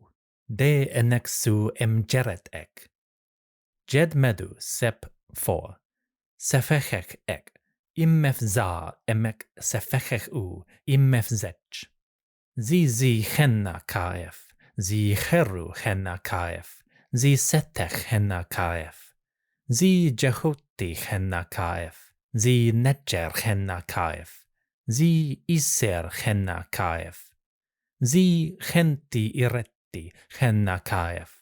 Ziet jedde henna kaek. Ha onis akak em bachek. Ha onis akak em chetek. Ha onnis red kaek em bachek. Ha onnis red kaek em chetek. Osir onnis. Gni enek iret cheru chetem cherek imes. Pej sech iret cheru erek. Jed medu zep 4 senetjer chet. Now, the second half of the passage's north wall concerns perfumes. Incense and sweet-smelling things are a big subject here. As the soul of the king emerges from his burial chamber, and as the priests leave after conducting the funeral, they should burn incense, purify the air, cleanse it of any lingering rot. Unas is heading to the sky, the realm of the gods, and the priests are sealing a grave. This is a time for pleasantness. Quote, "Greetings to the incense, greetings to the divine brother, greetings to the one of enduring greatness, he who is in the flesh of Horus. Great Father, spell out your name, spread out in your name of pellet of incense. Your smell is for Unas, your perfume is for Unas. Eye of Horus, be high, be great for Unas. Make an offering of incense." The texts of the north wall in the passage end here. Now we turn around and face south. The south wall continues the same themes as the north, but I do want to highlight one noteworthy point. In these passages, you'll hear a reference to the breaking of 2 red jars. This one is really interesting. The breaking of red jars, sej desherut, is part of the Egyptian ritual practice. It comes at the end of the ceremony, and most of our references to it are funerary, but it might extend to larger offering rituals as well. The idea seems to be that at the conclusion of the ritual, the practitioners would smash red jars on the ground. The idea might be that breaking these jars would dispel any negative aura or scare away malevolent spirits lurking in the background. In short, it might be a way of scaring away evil and officially concluding an important sacred ceremony. This act, the breaking of the red pots, is still visible all across Egypt, if you know where to look. When you visit a site like Saqqraa and you are walking over the sands, look down. You will find the ground littered with shards of broken pottery. It's everywhere. Broken pottery is so ubiquitous, especially in sacred sites, that archaeologists wind up with mountains of the stuff. Even a small excavation will uncover thousands, perhaps millions of small pieces. Now, a lot of this, maybe most of it, is simply the detritus of life. Pottery was cheap, easily broken, and readily discarded. But in the necropolis areas, especially near the tombs, a huge portion of these ceramics will be the remains of breaking the red pots, sej desherut. As people brought offerings to their ancestors or to famous figures, they would break their pots after the ritual. As a result, the sands of Saqqraa and many other sites teem with red remains. It's a wonderful feature. Curiously, you will find a similar practice in the Eastern or Greek Orthodox Church, with the breaking of plates at a funeral, and Jewish weddings often include the breaking of a glass as part of the rite. Considering both cultures are neighbors to Egypt, with a long history of interaction and exchange with the Nile Valley, it's interesting that they have such a similar practice. Perhaps the breaking of the red jars continues in a modified version today. If you would like to learn more about the ritual, there is a detailed discussion by Professor Jacobus van Dyck, which is available online. I'll put a link in the episode description.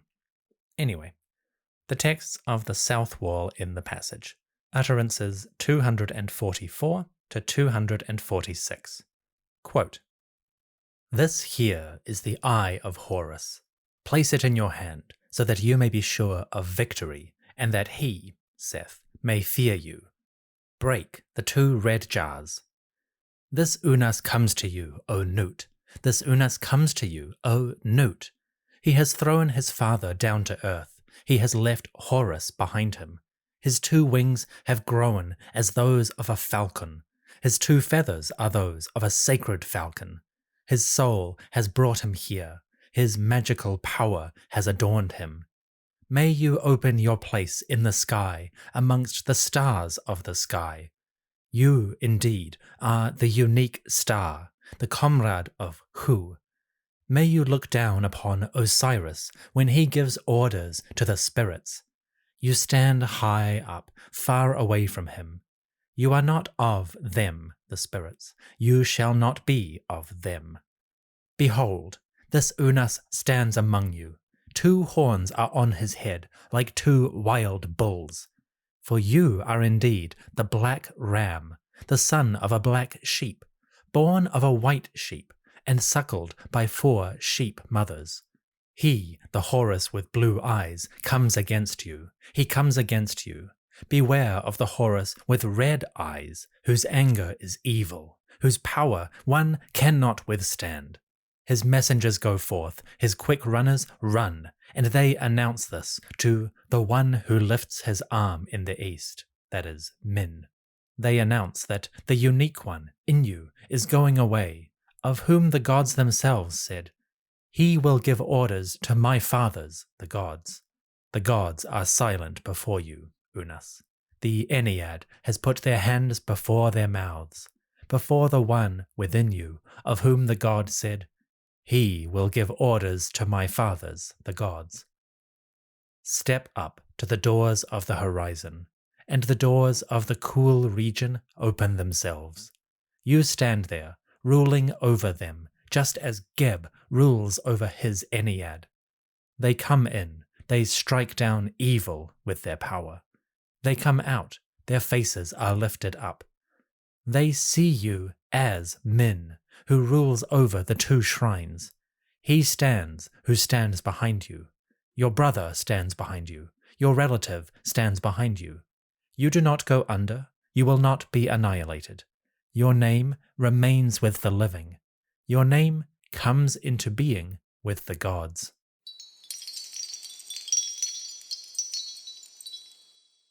You emerge from the passageway.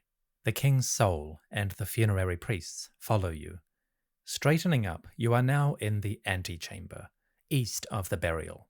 Symbolically, you are leaving the Duat, the realm of stars, and entering the Akhet, the eastern horizon, the land of sunrise. In this hall, the pyramid texts focus on appearance. The deceased king, the Osiris Unas, will appear as a star. He will appear as the god Nefertem, the perfect lotus, whom Ra holds to his nose as a perfume. He will appear in the boat of Ra, the solar bark, and speak directly to the stars and the gods. Finally, the Osiris Unas will cross the Akhet, traveling alongside Ra and helping the sun to achieve his rebirth. As you emerge from the passageway, turn around and face west. The antechamber texts begin on the western wall, up beneath the ceiling. This part, the west gable, describes the birth of Unas, his spiritual birth, from the gods themselves, and also the purpose for which he appears. The west gable presents the utterances, or spells, 247 to 253. Quote, "Your son Horus has acted for you, Unas. The great ones shake, having seen the knife in your hand as you emerge from the Duat. Hail to you, wise one.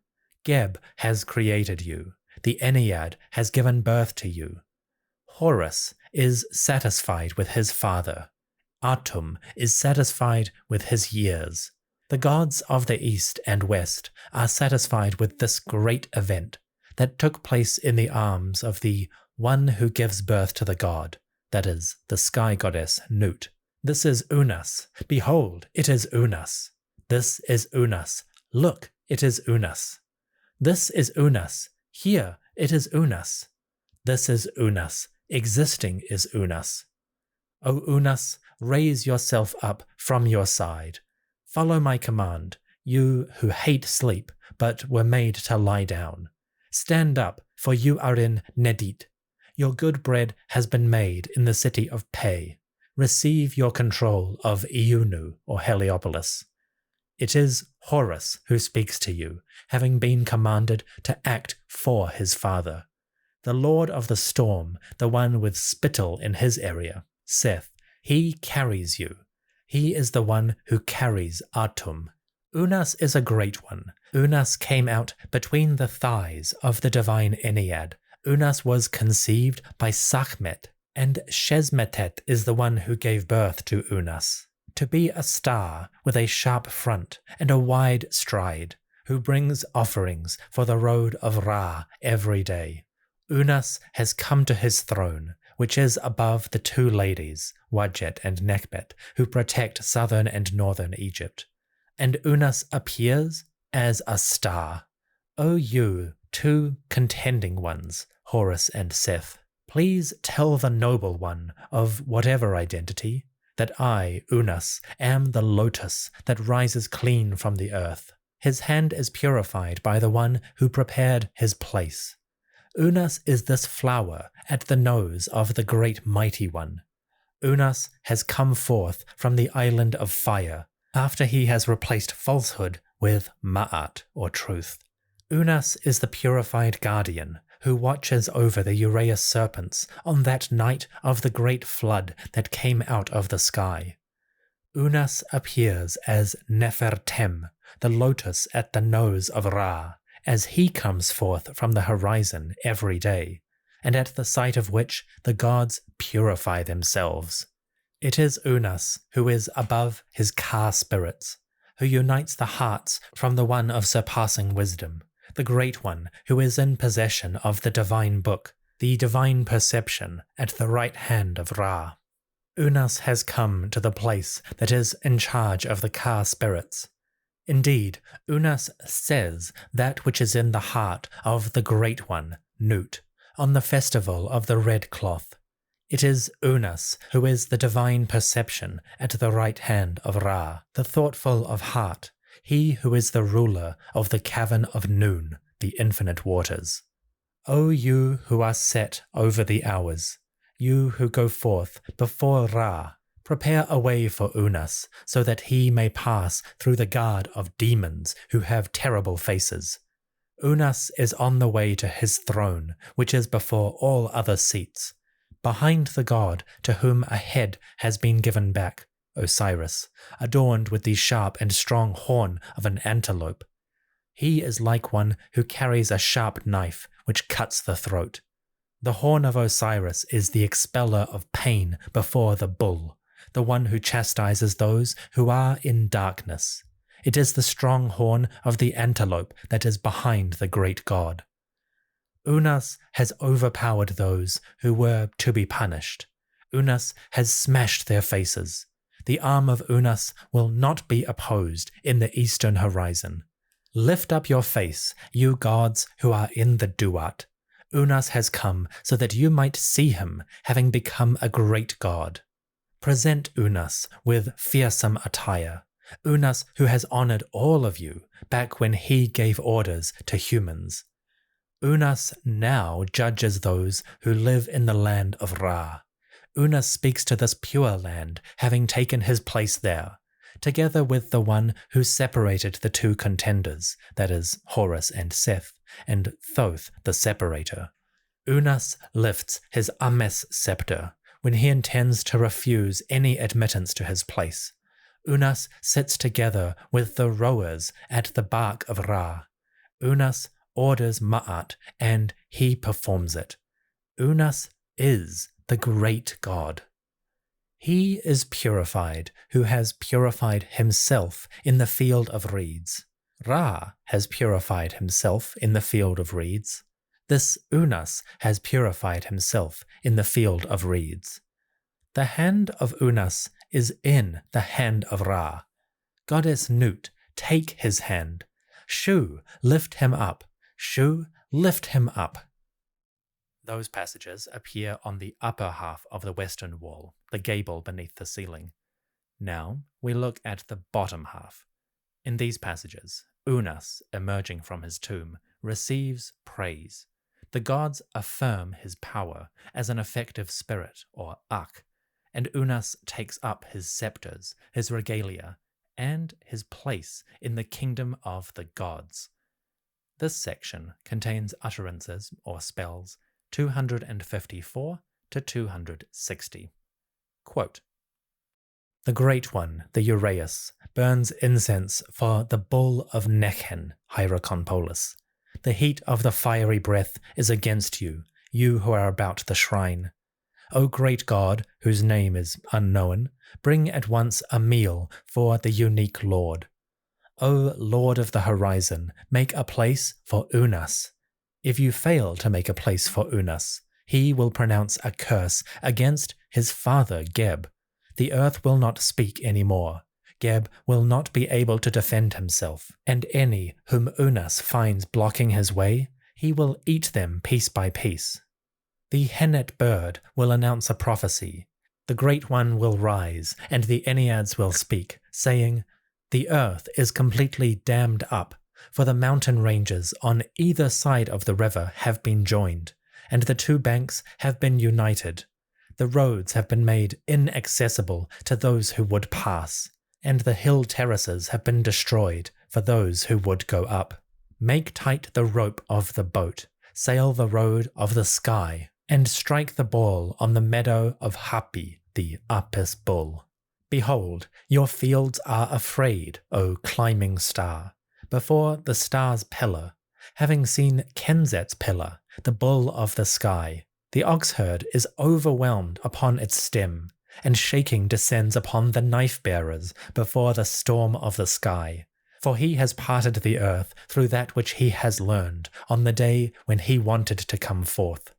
So says the god with the great plough, who is in the midst of the duat. Behold, she is coming, the beautiful west goddess, to meet you with her beautiful hair. And she is saying, 'Welcome, you to whom I gave birth, with the rising horn, the eye-painted pillar, the bull of the sky. Your body is distinguished. Pass in peace, for I have joined together with you.' So says the beautiful west goddess about Unas. The god named Thighs Forward speaks, saying, 'Go and row to the field of offerings. Set your course to the god who is perched upon his high tree. Plough into the earth to your thickness, to your middle, to your shoulders. You see the sun in chains, and you worship the sun in his escape from chains, by means of the Great One's power, which is in his red linen. The Lord of Satisfaction is giving you your office. To the apes who cut off heads, I pass by you in peace, for I have tied my head upon my neck, and my neck is upon my torso, in my name of He with the attached head, in which I tied the head of the Apis bull upon him on the day of lassoing that long-horned bull. Since Unas has allowed them to eat from their cups and drink from their Nile flooding, so Unas is protected in the same way by those who see him. The serpent of praise is upon her staff, and the Tefnut of Unas, she who supports Shu. She has made his place in Busiris and in Mendes, in the necropolis of Iunu, Heliopolis. She erects his two pillars in front of the Great One. She digs a pool for Unas in the field of reeds. She establishes his farm in the field of offerings. Unas judges in the great flood the cow who is between the two contending ones, Horus and Seth. The strength of Unas is the strength of the eye of Tebi, the sun god. His victorious strength is the victorious strength of the eye of Tebi. Unas has freed himself from those who did this against him, who damaged his meal when it was there, who damaged his evening meal when it was there, who destroyed the breath from his nose and brought to an end the period of his life. Unas is victoriously stronger than they, appearing again on his riverbank. The hearts of his enemies fall into Unas' fingers. Their intestines are for the inhabitants of the sky. Their red blood is for those of the earth. Their inheritance is to be poor. Their homes will be set on fire. Their land property will go underneath the high Nile flood. The heart of Unas will be glad. The heart of Unas will be glad. Unas is the unique one, the bull of heaven. He has exterminated those who did this against him. He has annihilated their descendants upon the earth. That which is before his throne he will seize. He will exalt that which Shu gave to him in the presence of Seth. The horizon is purified for Horus of Nekhen, Hyrconpolis, and a meal for the lords is prepared. The horizon is purified before the Horus of Nekhen. The heat of its fiery breath is against you who surround the shrine of the sun god. Its poisonous heat is against you who wears the Great One.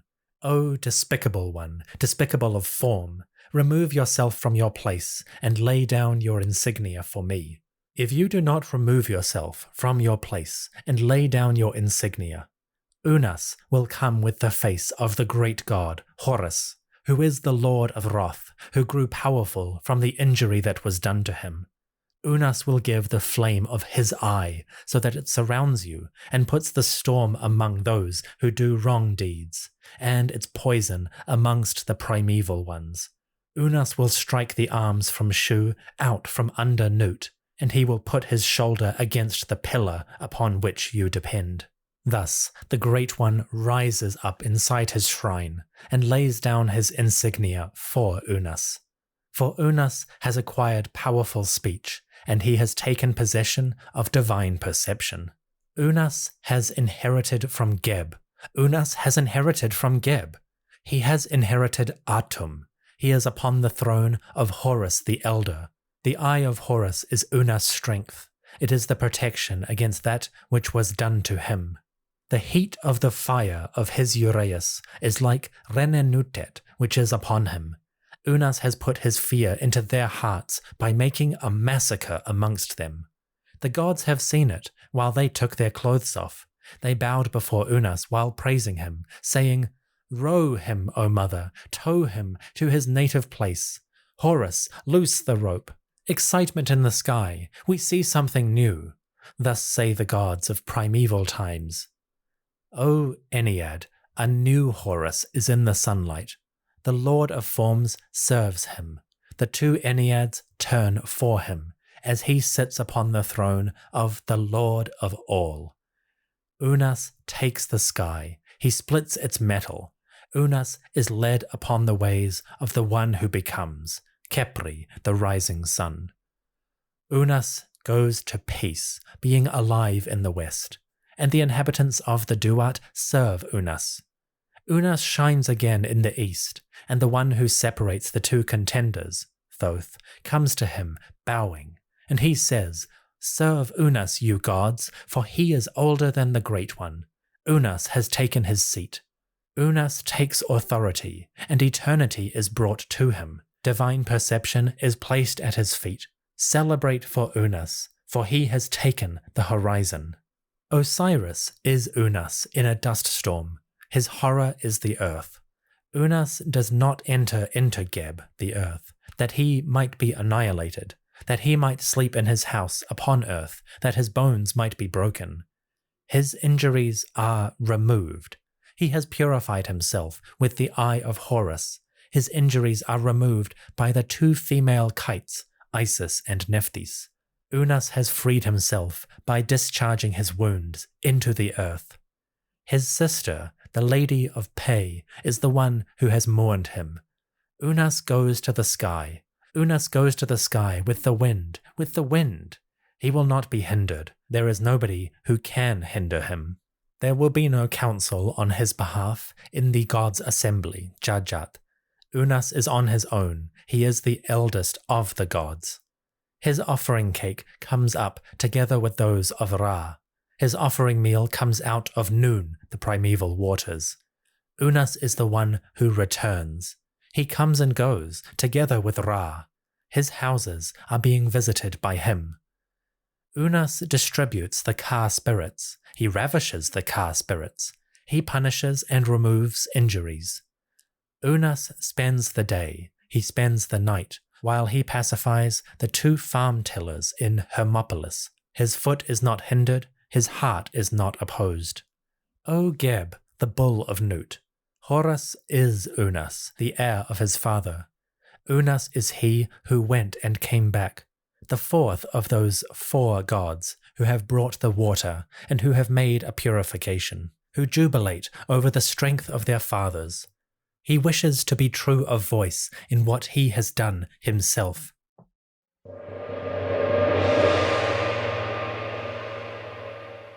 The utterances found on the west wall continue immediately onto the south. The texts change halfway through a sentence, and I wonder if the planners intended to do that, or if they simply ran out of space. Either way, the passages continue the same theme as the western wall. The gods declare Unas' power, his might as an effective spirit. Different gods, great and small, acknowledge his supremacy. The Osiris Unas also travels across the Akhet, the eastern horizon. In this part, we get a sort of travelogue, and the texts reference different regions of that realm. We hear about the famous Field of Reeds, Iaru, the Field of Offerings, Hetepu Necher, and even the mountains, Juo, on either side of the river, Iteru. All of these places, and their denizens, and their gods, are submissive to Unas, just as the lands and peoples of Egypt were submissive in life. So in these passages, the Osiris Unas receives the divine equivalent of his earthly kingdom. These are utterances, or spells, 260 to 272. Quote, Unas, the small orphan, went to law with the sister, the 2 Ma'ats judged, and Shu was the witness. The 2 Ma'ats have decreed that the thrones of Geb should come to Unas, and that he should raise himself to the position he desired. Bring together then his body parts, which shall be secret. He joins those who are in the noon, the primeval waters, and he leaves his legacy in Iunu, Heliopolis. Behold, Unas comes forth on this day in the true form of a living Akh-spirit, so that Unas might interrupt the fight, so that he might punish strife. Unas comes forth as the guardian of Ma'at. He brings it while it is with him.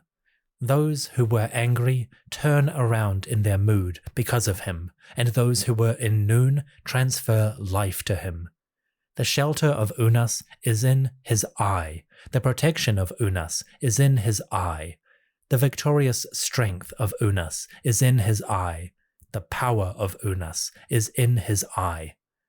O you gods of the south, of the north, of the west, and the east, praise Unas, fear him, for he sat in the leather tent of the 2 courts.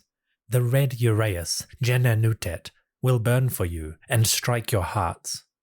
You who come to Unas as enemies, come to him as friends. Come to him. Unas is the person of his father. He is the bud of his mother. It is abomination to Unas to go about in darkness, so that he does not see and is upside down. Unas comes out on this day and brings Ma'at, which is with him. Unas will not be handed to your flame, you gods. Unas is a heart thrower, the son of the heart of Shu, who spreads out and outspreading with a terrible light. Unas is he who burns before the wind, to the limits of the sky, to the limits of the earth, before the arms of the lightning bolts are emptied on account of him. Unas traverses the air, which is Shu, and he passes over the earth, which is Aker. He kisses the red crown, being one whom the god has cast. Those in the tree crowns open their arms to him. Unas stands on the eastern side of the vault of the sky, and that which rises to the road of the sky is brought to him. It is Unas, the message of the storm. Do not be ignorant of Unas, you god. You know Unas, and he knows you. Do not be ignorant of Unas, O Ra. You know Unas, and he knows you. Do not be ignorant of Unas. Unas calls you, the great of provision, the Lord of all. Do not be ignorant of Unas, O Thoth. You know him and he knows you. Do not be ignorant of Unas, Thoth. Unas calls you he who rests alone. Do not be ignorant of Unas, O sharp Horus. You know him and he knows you. Do not be ignorant of Unas, O sharp Horus. He calls you difficult. Do not be ignorant of Unas, you in the duat. You know him and he knows you. Do not be ignorant of Unas, you in the duat. He calls you he who wakes sound. Do not be ignorant of Unas, O bull of the sky. You know him and he knows you. Do not be ignorant of Unas, O bull of the sky. He calls you this one who endures. Here is Unas come. Here is Unas come.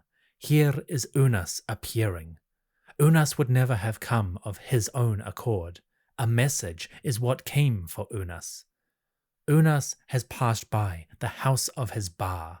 The wrath of the great lake has missed Unas. The payment of Unas is not received on the great ferry.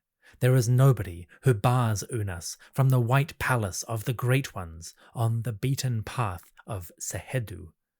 So here Unas has reached the heights of the sky. Unas has seen the serpent in the night boat. Unas is the one who rose in the night boat. Unas has recognized the Uraeus in the day boat. Unas is the one who bails it. Humanity have witnessed Unas. The rain clouds of the sky have taken Unas, and they will elevate Unas to the sun. The two reed boats of the sky are laid down for Ra, so that he may cross to the horizon. The two reed boats of the sky are laid down for Horus of the two horizons, Horakti, so that he may cross upon them to Ra. The two reed boats of the sky are laid down for Unas, so that he may cross upon them to Horakti and to Ra. It is pleasant for Unas to be with his Ka spirit, and he lives together with his Ka. His kilt is upon him, his scepter is upon his arm, his mace is in his hand. Those who have gone away have missed Unas, and they bring to him the Akh spirits, the oldest ones, at the head of the curling ones who stand at the eastern end of the sky, who lean upon their scepters. These spirits say to Ra the beautiful name of Unas, and they announce this Unas to Neheb Kau, in order that the entrance of this Unas will be greeted. The field of reeds is full of water to let Unas cross the water course. This Unas will make a crossing to the eastern side of the Akhet horizon. This Unas will make a crossing to the eastern side of the sky. His sister is the star Sothis. The Duat has given him birth. Your heart belongs to you, Osiris. Your 2 feet belong to you. Osiris, your arm belongs to you. The heart of Unas belongs to himself. His 2 feet belong to him. His arms belong to him. The earth is beaten into steps for Unas, so that he may mount them towards the sky, and he rises on the smoke of the great burnt offerings. He flies away, this Unas, as a goose, and he rises as a Khepri scarab. He flies away as a goose, and he rises as a scarab on the empty throne which is in your boat, O Ra. Stand up, begone, those who do not know the thicket of the reeds, so that Unas may sit upon your seat, so that he may row in the sky in your boat, O Ra. This Unas pushes off from the earth, being in your boat, O Ra, when you come forth from the Akhet horizon. Unas has his Sekhem scepter in his hand, as the one who sails your boat, O Ra. He approaches the sky, he is far from earth, being far from his wife and from his kilt. Unas washes himself, and Ra appears. The great Ennead shines, and he of Ombos, Seth, is high as the ruler of the southern Iteret shrine. This Unas ravishes humanity like his own body. This Unas seizes the Weret crown, the very great crown, from the 2 Enneads. Isis takes care of him, Nephthys suckles him. Horus takes him to his side. He purifies this Unas in the lake of jackals. Horus cleans the Ka spirit of this Unas in the lake of dawn. He rubs down the flesh of the Ka of this Unas, as well as his own, with that which is at Ra's side in the Akhet horizon, with that which Ra receives when the two lands are lit up and Ra opens the faces of the gods. He takes the Ka spirit of this Unas, as well as himself, to the great estate, after the courts have been made by him and the tow rope has been attached for him. Then this Unas leads to the imperishable stars. He crosses to the field of reeds. Those who are in the horizon row the boat for him.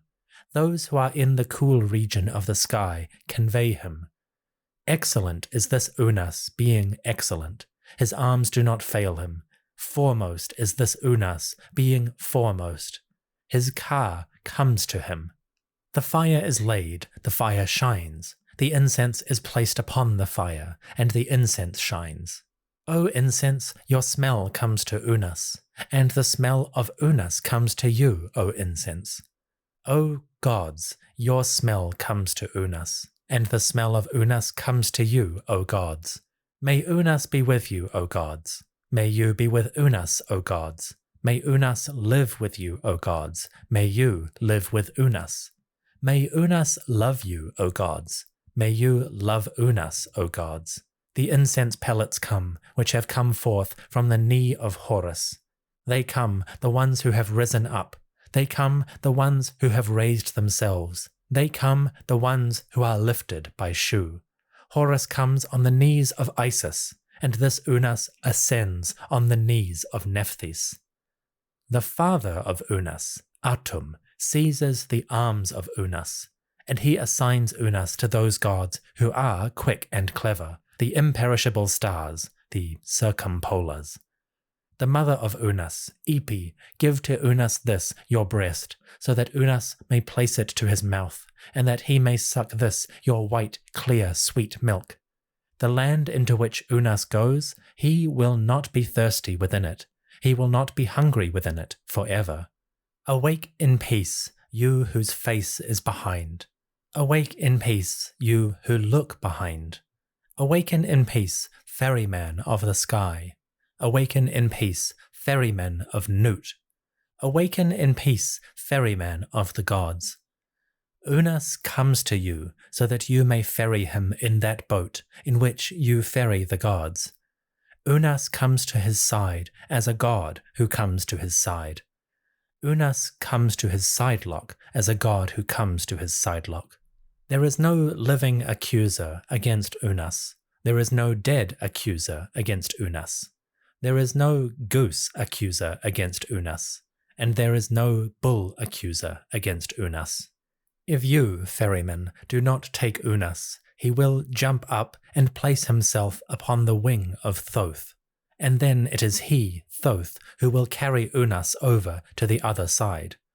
Unas is he who has caused the land to be underneath the Nile flood, after he came out of the lake. It is Unas who has gathered up the papyrus. It is Unas who has made peaceful the two lands. It is Unas who has united the two lands. It is Unas who will unite himself with his mother, the great wild cow. Mother of Unas, you, wild cow, and wife, who, as a cow, is upon the grassy hill, who, as a woman or a vulture, is upon the mount of the vulture bird. They stand fast, the two jed pillars, the broken steps which descend. Unas ascends on that ladder which his father Ra has made for him. Horus and Seth take the arm of Unas, and they take him to the Duat region. Horus, to whom a wink was made, says, "Beware of the one to whom this was ordered." And Seth, to whom it was ordered, says, "Beware of him to whom a wink was made." The face of the god opens up for Unas, and Unas sits down upon the great throne at the side of the god. O height which has not yet been reached, the gate of Nun, Unas comes to you. Let this gate be opened for him. Is Unas, the little one, present there? Unas is at the head of the servants of Ra. Unas is not at the head of those gods who create trouble. we reach the end of the south wall. Now we turn left to the east and look up. In this last section, the east gable below the ceiling presents a set of hieroglyphs. This is probably the most famous part of Unas pyramid texts. It is the so-called cannibal hymn, a series of utterances in which Unas takes his nourishment by force. The god-king feeds on the living and the dead, absorbing their spirits, or ka, their magic, hekenu, and using them to strengthen his authority. The cannibal hymn is a famous but complicated passage that requires a lot of explanation to really get into it. I discussed it in some detail in my original episode about Unas, and one day, hopefully, I'll go back and update that. For now though, here is the cannibal hymn, the east gable of the antechamber beneath the ceiling. Utterances 273 to 276. Quote, "The sky darkens, the stars darken. The curve of the sky trembles, the bones of the earth shake. All movements have ceased, after they have seen Unas appearing and powerful, as a god who lives on his fathers, who feeds on his mothers. This Unas is a lord of wisdom, whose name even his mother does not know. The splendor of Unas is in the sky, his power is in the horizon. He is like his father Atum, who created him. Atum created him, but Unas is even more powerful than he. The Ka spirits of Unas are behind him. His servants are beneath his 2 feet. His protector gods are upon him. His Uraeus serpents are upon his brow. The guiding snakes of Unas are at his forehead. And she who perceives the soul of his enemy, she whose fire is effective. The power of Unas is for his protection. Unas is the bull of the sky, aggressive in his nature, living on the form of every god. He eats their entrails, those who come, their bellies full of magic, from the island of fire. He is Unas, equipped, the assembler of the arch spirits. Unas has risen as the Great One, the Lord of those who help. He sits with his back turned to Geb, the earth god. It is Unas who judges, along with he whose name is hidden, on the day when the elder is being sacrificed. Unas is the Lord of offerings, who ties the rope and prepares his own offering meal for himself. It is Unas who eats people, who lives on the gods. The Lord of messengers, who gives all instructions. Indeed, it is he who seizes by the hair, residing in Kechau, who lassoes these ones for Unas. Indeed, it is the snake with the sacred head, who keeps guard over them for Unas, who keeps them back for him. Indeed, it is he who is upon the red, who binds the Ka spirits for him. Indeed, it is Khonsu, the moon, who slaughters the lords, cuts their throats for Unas, and who takes out for him that which is in their bellies. He is the messenger whom he sends forth to punish. Indeed, it is the god of the winemaker who cuts them up for Unas, and who cooks for him a meal out of them in his evening cookpots. It is Unas who eats their magic, who swallows their spirits, or Ahu. The large ones are for his morning meal, the middle-sized ones are for his evening meal, and the little ones are for his night meal. The old men and the old women are for his energy. Indeed, the great ones in the northern sky are those who light a fire for him beneath the cookpots, which contain them with the legs of the eldest ones.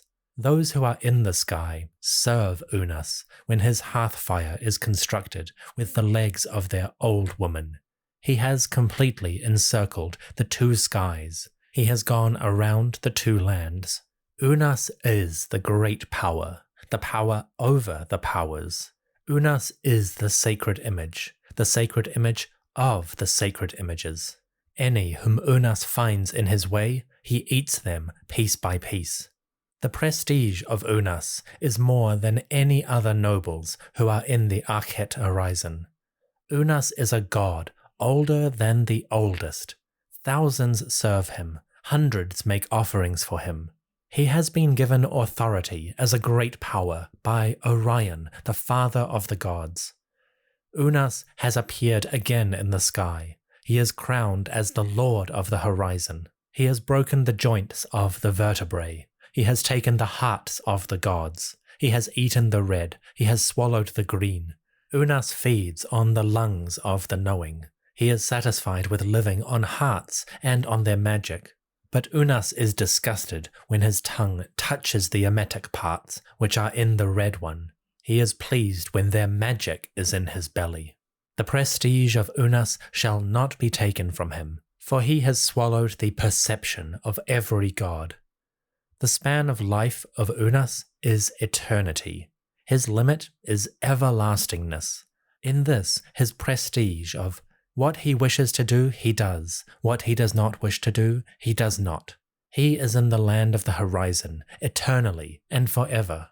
Behold, their soul, their Ba, is in the belly of Unas. Their spirits, their Ahu, are with Unas as the soup of the gods, cooked for Unas from their bones. Behold, their soul, or Ba, is with Unas. Their shadows are taken away from those to whom they belong. It is Unas that appears, who remains. The doers of falsehood shall not be able to destroy the place of Unas, which is among the living in this land, eternally and forever. That is the East Gable, including the Cannibal Hymn. Of course, I couldn't let you go without presenting the Cannibal Hymn in the Egyptian. It's a lengthy passage, but it's quite evocative. To get a better sense of what you are hearing, keep an ear out for certain words and phrases. Of course, there is Osir and Onis, which is the Osiris Unas, but then there are the more specific phrases, like Wenem, meaning to eat, Remech Ankh, meaning living people, Netjeru, gods, Itef, meaning father, Mutef, meaning mother, Cheka, meaning magic, Ahu, meaning effectiveness or spirits, Weru, meaning elders, Shereru, meaning little ones, and finally the Ba, or soul. These are some of the things that Unas will consume in his journey to immortality. Now then, the Cannibal Hymn in transliteration. Quote, Gep pet, ihi sebau, nemnem pejud seda kesu akeru ger ersen genemu, ma en sen onis cha ba em netcher ank em ituef wesheb em mutef, onis pi neb zabut chemmen mutef rennef, you shepsu onis em pet you useref em achet mertem itef mesu, you mesenef su usir su eref, you kau onis chaef you hemsutef her reduef, you necheruef depef, you yarutef em wepetef, you sechemmut onis em hatef peteret ba aket netchebes, you useru onis her meketef, onis pi ka pet en head em ibef ank em heper en nejerneb, wenem wezemu sen yuwu mech hetsen em hekau em yu nisisi, onis pi aper iab achuef, yo onis cha em wer pu neb imiu iset awi, chemesef saef ir gebeb, onis pi weja meduef chena imen renef herupu en reches semsu, onis pi neb chetepet jaz akka, ir autef jesef, onis pi wenem remech ank em netjeru neb inu chau weput, inne chamau weput imi chechau sepech senen unis, in jesser depi za enef sen chesef enef sen, in chercherut kas enef sen, in chenzu medes nebu jadef senen unis, sheddef ennef immet chetsen, wepet pu habuef chesef, in chezemu rechesef senen onis, fesesenef iket imsen ketiutef mesherut, onis pi wenem cheka sen, ia achu sen. Yu werusen en ishetef duat, yu cheruibsen en mesherut ef, yu shererusen en ishetef chau, yu iausen yautsen en kapetef. In atiu mechetiu pet weduenef sejet, wechaud cheret sen chepchu nu semesen. Yu pecher imio pet en onis, sheseretenef ketiu temredu nu chimut sen. Yu debenef peti temti yu pecherenef idebwi. Onis pi sechem wer, sechem sechemu. Onis pi ashem ashemu. Wer gemief watef wenemef enef sumumu. Yu meket onis chat sachu nebu imiu achet. Onis pi necher semes semsu. Yu pecherenef chau, yu wedenenef chut. Yu regienef sechem in sach it necheru. Yu wechem en onis, chau pet ief seben neb achet. Yu chesebenef chazu beksu, yu ichenef chatu necheru, yu wenemenef desheret, yu ammenef wajet.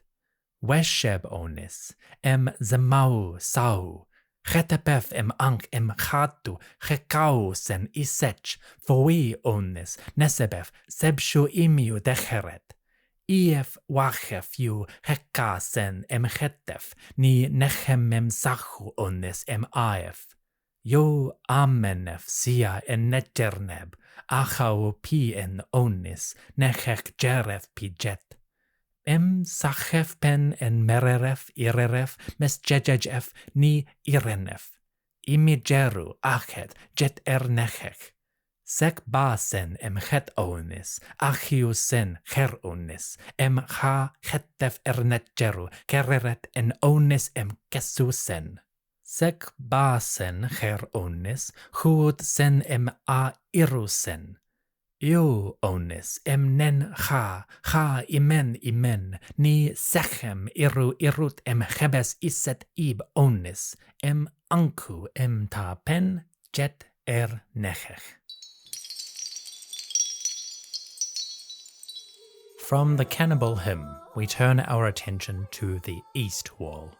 This is the section just below the gable. It begins with utterances or spells 273 to 274, which actually are on the gable section just after the cannibal hymn, but the cannibal text did not quite fill up that entire section, so the sculptors added these passages on the side to keep everything tidy.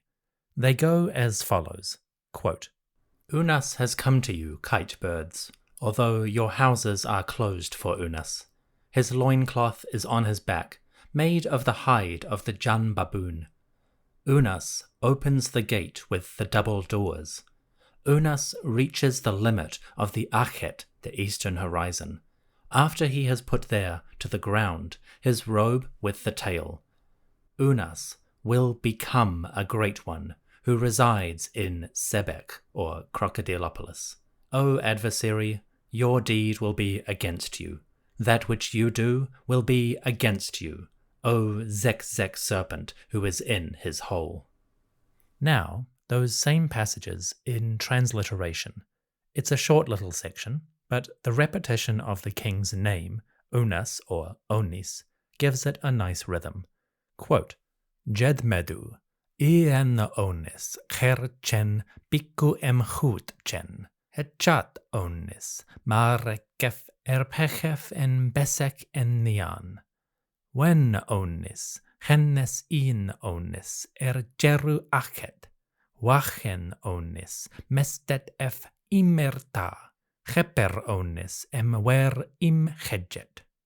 Jedmedu, irek, iret irek, zekzegim kerketef im red. Now we turn our attention to the east wall properly. These are utterances, or spells, 277 to 301. They deal primarily with the protection of the king, his declarations of power in the next world, and the awareness of the gods who live there, that Unas is a mighty one who deserves respect and submission. Also, the texts in this part further guarantee protection for the king, as his body lies within its sarcophagus, and his soul arises to emerge into the Akhet, or eastern horizon. Once again, we see the repelling of serpents and dangerous beasts, and the casting down of anyone who would stand against Unas and threaten his ascent to godhood. So these passages overall have a powerful protective goal. We'll begin with utterances, or spells, 277 to 293. Quote, Horus has fallen down because of his eye. The bull has rolled down because of his testicles. Fall down, roll down. Babi has arisen, he who opposes the ruler of Kentichem, or Letopolis, the one who was protected by the spittle. This spittle also protects everyone who is beloved by Unas. O Wefi snake, you are let loose, and I cause Unas to be protected. O Unas, I have trampled the mud of the watercourse. Thoth is the protector of Unas when it is dark, when it is dark. O doer, doer, passer-by, may your face look backward. Beware of the great door. Chastise the Hechu and the Keb Herobi. O lion of Pechti, lion of Pechetti, the Pechti and Pechetti. Give me now meat, give me one pot. Go away, serpent, go away. In this land, which is the mouth of the river, this is the place of my overthrow. This country, the mouth of the river, belongs to me, the gold of praise. It is Chaitau of the praise. It is your ox, the renowned one, against whom this has been done. Unas jerks his thumb, the left one, against you. He gives a sign with his thumb to the defenders. O you who are used to robbery, do not rob. The one who is bitten by Atum as a mongoose has filled the mouth of Unas, while he twisted himself a twisting. The centipede is struck by the inhabitant of the mansion. The inhabitant of the mansion is struck by the centipede. This lion will be inside the lion. The two bulls will fight inside the ibis. Your 2 drops of poison are on the way to the 2 poison vessels. Spit out those 2 now, as they are overfilled with liquid. O you who wink, you who are adorned with a crown, O Seshau rain, that the snake might become faint-hearted, and the throat of my heart may be saved. Cloud, burst, so that the lion is drowned in water, and that the throat of the king is wide. O you who rush up as the youthful one of the water pest, O Chemchi and Techenu, O Kebenu, those who glide away. The red crowns praise the Tiusai. The Tiusai belong to the one who has elevated the red crowns. Hail, we too. He who makes his mother Neni, he who makes his mother Neni. Are you really here? Are you really in this? O lion, be gone. Heki serpent, Hekeret serpent, go away with your faces upon the road. Eye of Horus, do not look at him. You will not do your will against Unas. Get away, get out. The bull falls because of the Sejech snake. The Sejech snake falls because of the bull. Fall down, roll together. A face falls upon a face. A speckled and black knife comes out against it. It has swallowed that which it has seized. Your honor is effaced, O white hole, by him who has escaped the serpent. Your honor is taken from you, O white hole, by him who has escaped the serpent. You, to the one who attacks, O Ikenhi snake. Your parentage belongs to the one whom you have attacked. Go back, invisible snake. Make yourself unseen, and do not let Unas see you. Do not come to the place where Unas is, for he will pronounce against you your name of Nemi, the son of Nemit. A sacred person falls into the Nile as a pelican. Flee, flee! O wretched one, lie down. These next passages continue the same theme of protection, but I want to highlight something interesting. In these next utterances, we get frequent references to a deity called Mafdet. Mafdet is quite famous in the funerary sphere. You might have seen images of the Egyptian underworld that show a serpent crawling along, but the serpent is being attacked by a mighty cat.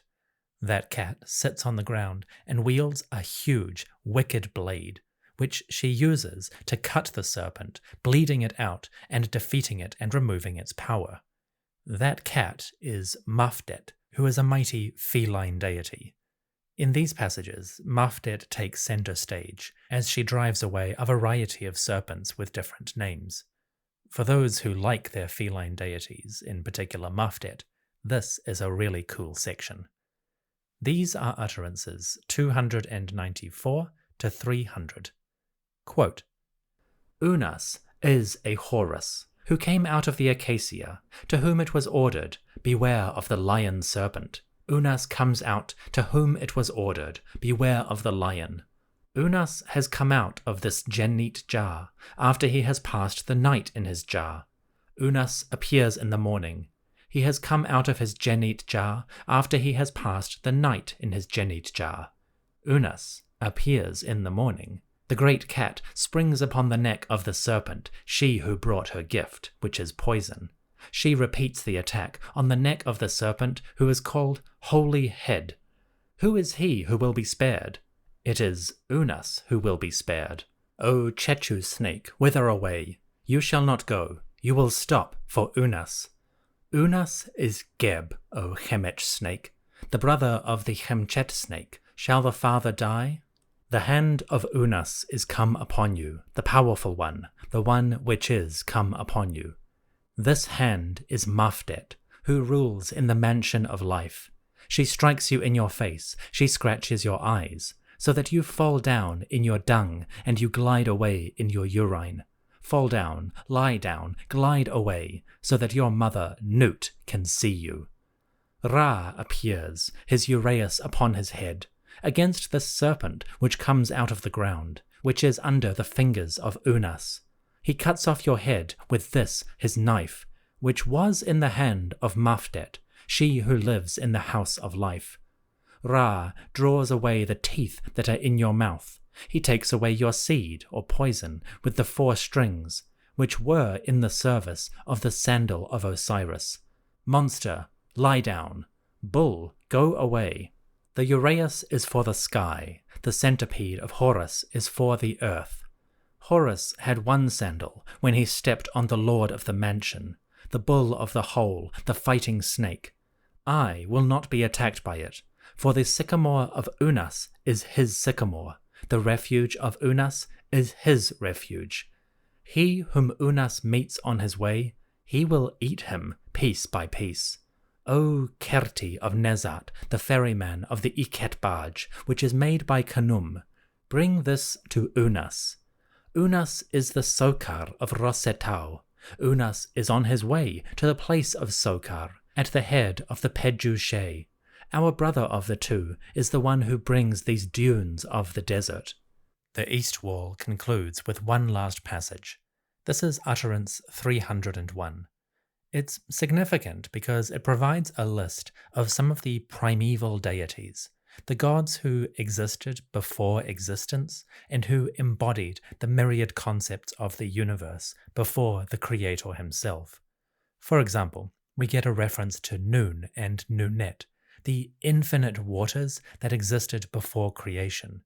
We also get a reference to Amun and his counterpart Amunet, the male and female concept of hidden power.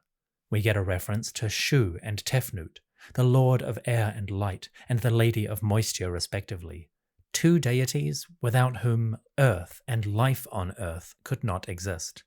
We get a reference to the concept of time, that is, nechech or everlastingness, and We even get a reference to the Milky Way, or Saqqraa.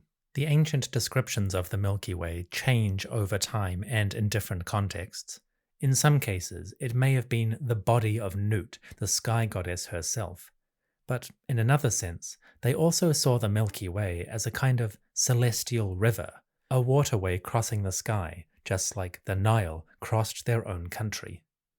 The gods, in particular Ra, would sail along the Milky Way during their journeys of the day and night. And all of these concepts are described here and encapsulated in an offering formula. Finally, we get another section dealing with the fabulous Eye of Horus, that ultimate symbol of protection and healing. We get a variety of names for the Eye of Horus, and we get a group of items which will be used in offerings. Each of these items, including types of oil, baskets, and perfumes, will themselves become the eye according to different names. So in this last section, we get a sort of ritual offering that invokes the most ancient of deities and concepts and the ultimate symbol of protection. This is utterance or spell 301. Quote, "Your bread of eternity is yours, O Noon, together with Nunet, your two sources of the gods, who protect the deities in their shade. Your bread of eternity is yours, Amun, together with Amunet, you, the two sources of the gods, who protect the gods in their shade. Your bread of eternity is yours, O Atum, together with the double lion, they who have created themselves, their double divinity for themselves. This is Shu with Tefnut, the two who made the gods, begat the gods, established the gods. Say to your father that Unas has given you your bread of eternity, that he has satisfied you with that which is due to you. You should not hinder Unas when he crosses to him towards the horizon. Unas knows your father, he knows his name.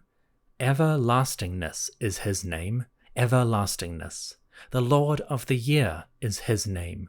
He with the arm that is ready to fight, Horus, over the Milky Way of the sky, who makes Ra alive every day. He will build Unas again, he will make Unas alive every day.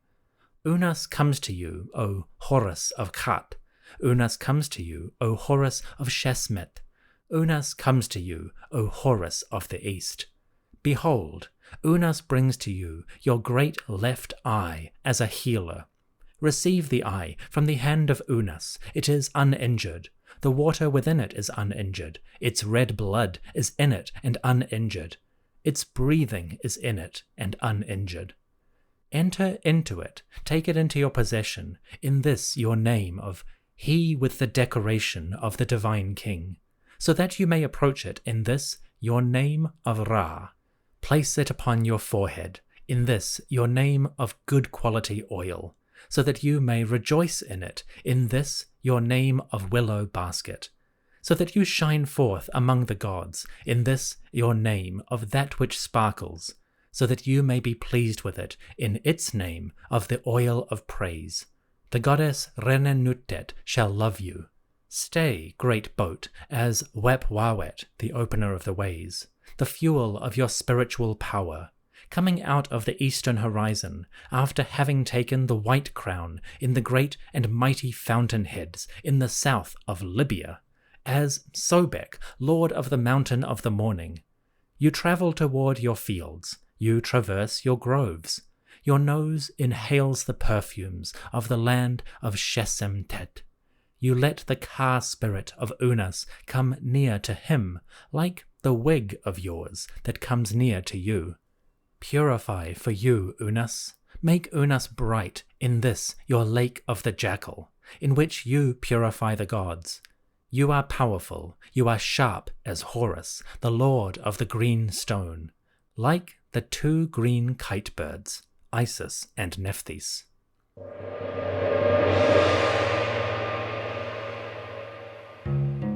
Now, we turn to the last section of the antechamber, the north wall, which is on your left.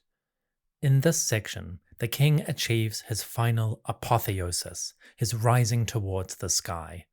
The hieroglyphs deal extensively with the deities who live in the sky, from the west, the south, east, and the north. Unas makes his way to the side of Ra, to join the sun god on his great ship, the solar bark. The texts here go from west to east, that is, left to right if you are facing the wall directly. We begin in the west and cover the first half. These are utterances or spells 302 to 306. Quote, "The sky is bled. Sopdu lives, for it is Unas who is the living star, the son of Sothis. The two Enneads have purified themselves for him as Mesketiu, the stars that do not die. The house of Unas, which is in the sky, will not perish. The throne of Unas, which is on the earth, will not be destroyed. The humans hide themselves, the gods fly up. Sothis has let Unas fly towards the sky, among his brothers, the gods. Nut, the Great, has uncovered her arms for Unas. The two souls at the head of the souls of Iunu, Heliopolis, have bowed down at the beginning of the day. They who have passed the night while they made a mourning, wailing for the god. The throne of Unas is with you, Ra. He will not give it to any other god.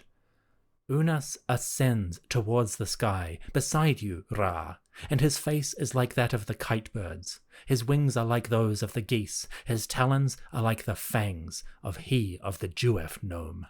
On earth among humans there is no word spoken against Unas. There is no falsehood of him in the sky among the gods.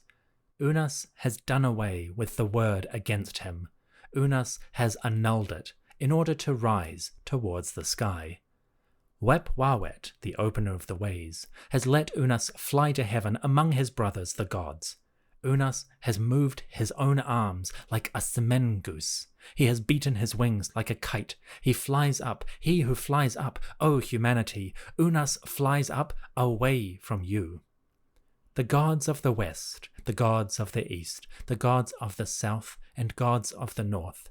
These are the 4 reed boats, which you have placed for Osiris when he ascended to the sky, so that he might cross towards the cool region, while his son Horus was at his fingers, in order to let him grow up, and let him appear as a great god in the cool region. Place them for Unas. Are you Horus, the son of Osiris? Are you Unas, the god, the eldest one, the son of Hathor? Are you the seed of Geb? Osiris has ordered that Unas may appear as a second Horus. These 4 arch-spirits who are in Iunu have written it down in the record of the 2 great gods of the cool region. Hail to you, daughter of Anubis, she who stands at the windows of the sky.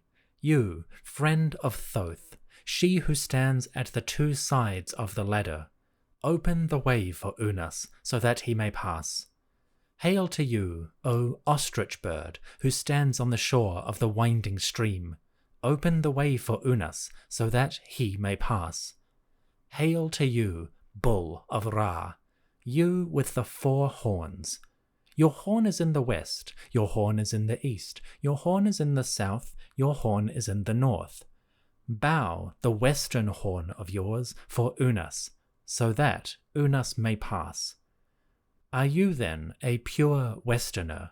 I have come from the city of the hawk-birds. Hail, my field of peace. Hail, O honored dead who are in you. Unas will honor those who are in you. Pleasant is the pure one who is in me. The ladder is tied together by Ra in front of Osiris. The ladder is tied together by Horus in front of his father Osiris, when he goes out to his soul or Akh. One of them is on this side, one of them is on that side. Unas is between them. Are you a god whose places are pure? I have come from a pure place. Stand here, Unas, says Horus. Sit here, Unas, says Seth. Take this arm, says Ra. The Akh spirit belongs to heaven, the body belongs to earth. What men receive when they are buried is 1,000 bread, 1,000 beer, from the offering table of Kenti Ementiu, the foremost of the Westerners. Is the son and heir grown poor, not having a script? Then this Unas shall write with his big finger. He shall not write with his little finger. How beautiful indeed is the sight, how good indeed to see. So they say, so say the gods, when this god ascends to the sky, when Unas ascends to the sky. While his power, or Ba, is over him, his fear is on both sides. His magical power is in front of his legs. Geb acted towards him as it was done towards himself.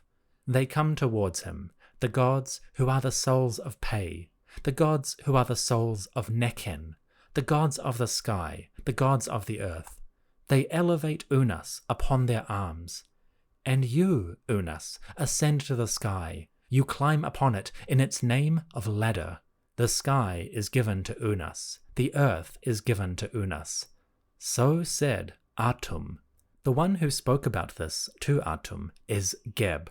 The places of my kingdom, the places of Horus, the places of Seth, the field of reeds, they honor you in this your name of Duau, like Sopdu, who resides under his Kespet tree. Has he killed you after his heart told him that you should die on account of him? Behold, you come into being against him as the bull of the wild bulls, the one who remained after the fight. He remains hidden, he remains, the bull who remained, and you also will remain.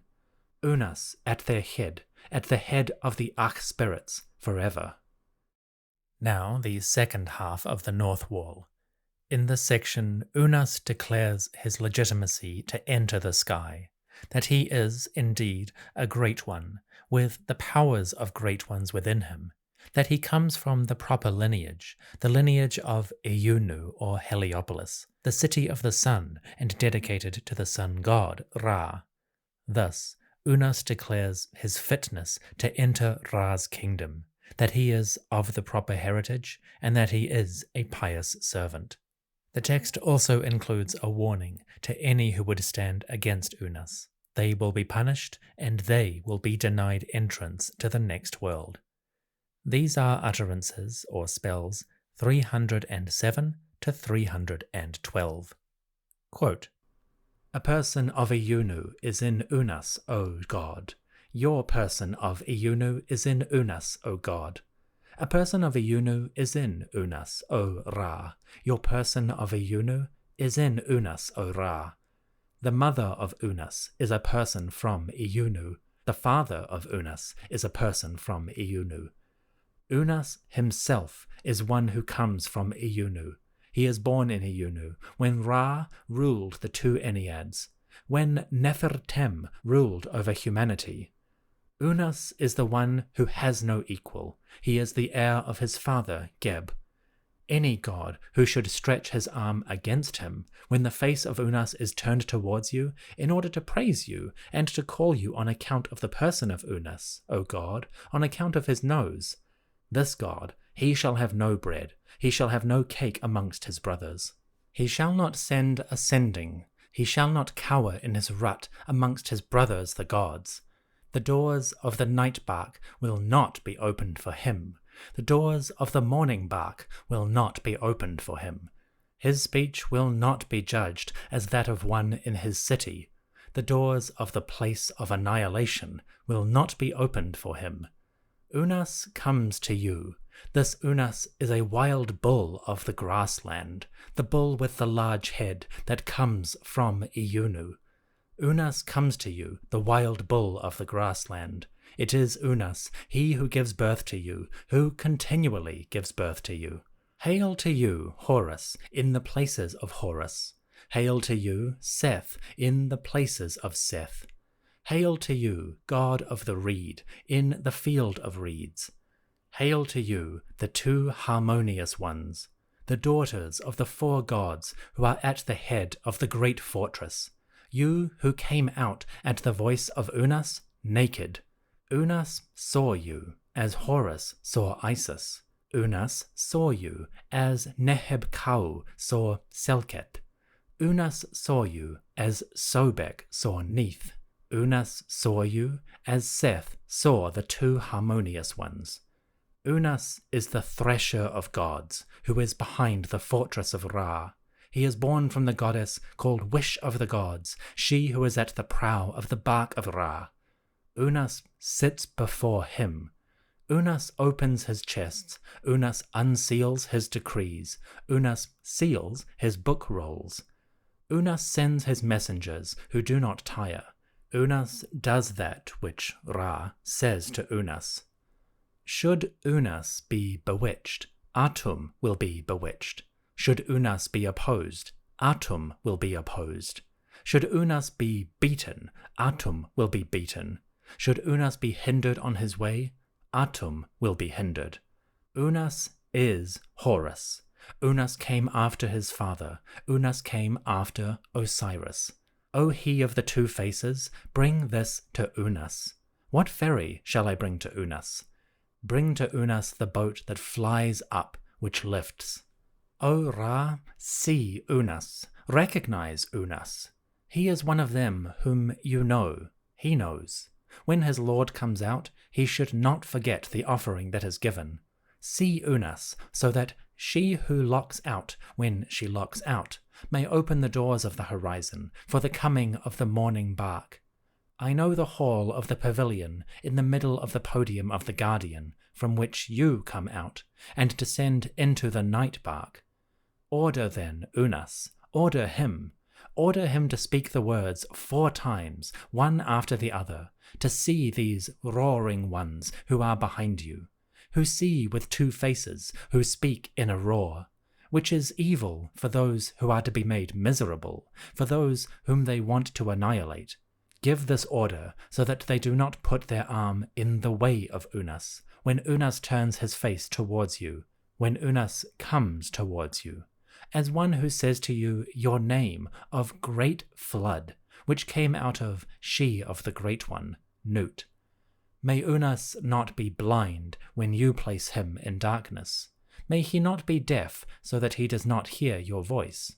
May you take Unas with you, with you, with you. He who drives away the storm for you, who dispels the clouds for you, who breaks up the hail for you. Unas will make you adoration upon adoration. Unas will make you praise upon praise. May you set Unas above the vulture goddess. May the bread fly up. May the bread continue to fly up to the 7 houses of the red crown. End quote.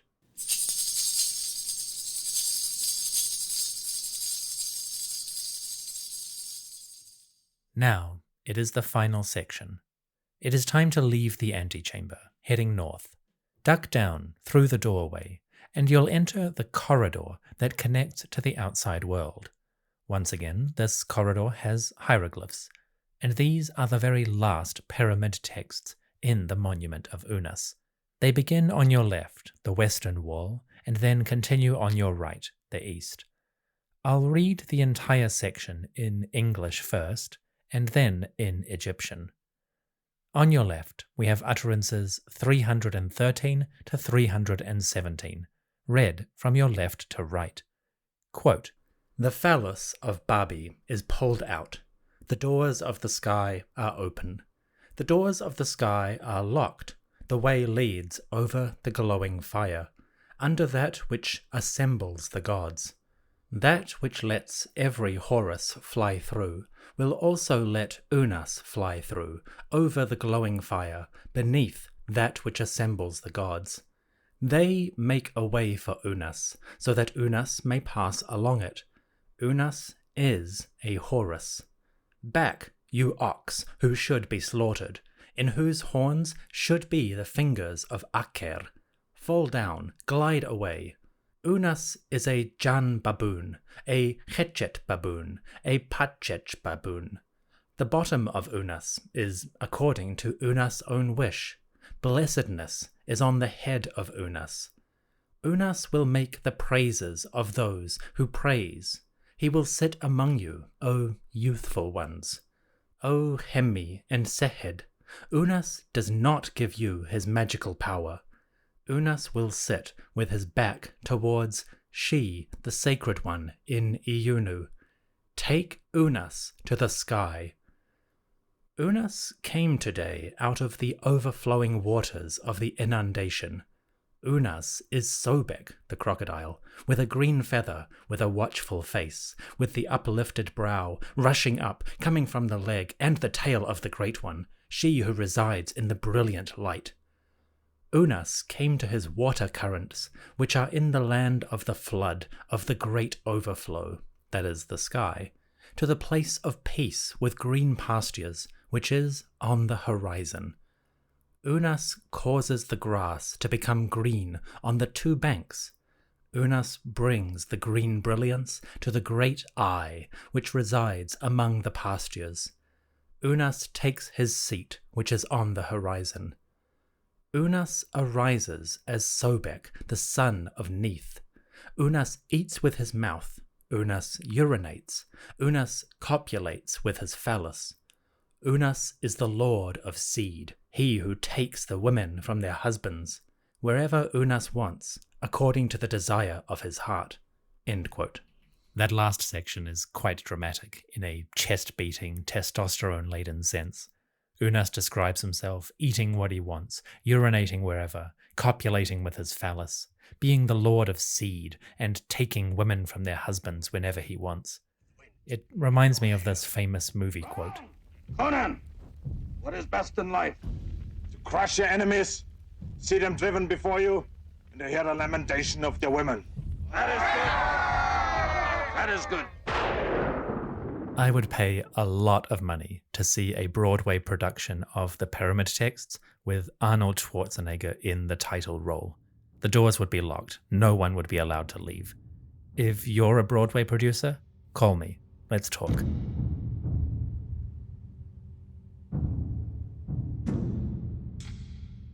Now, turn to the eastern wall.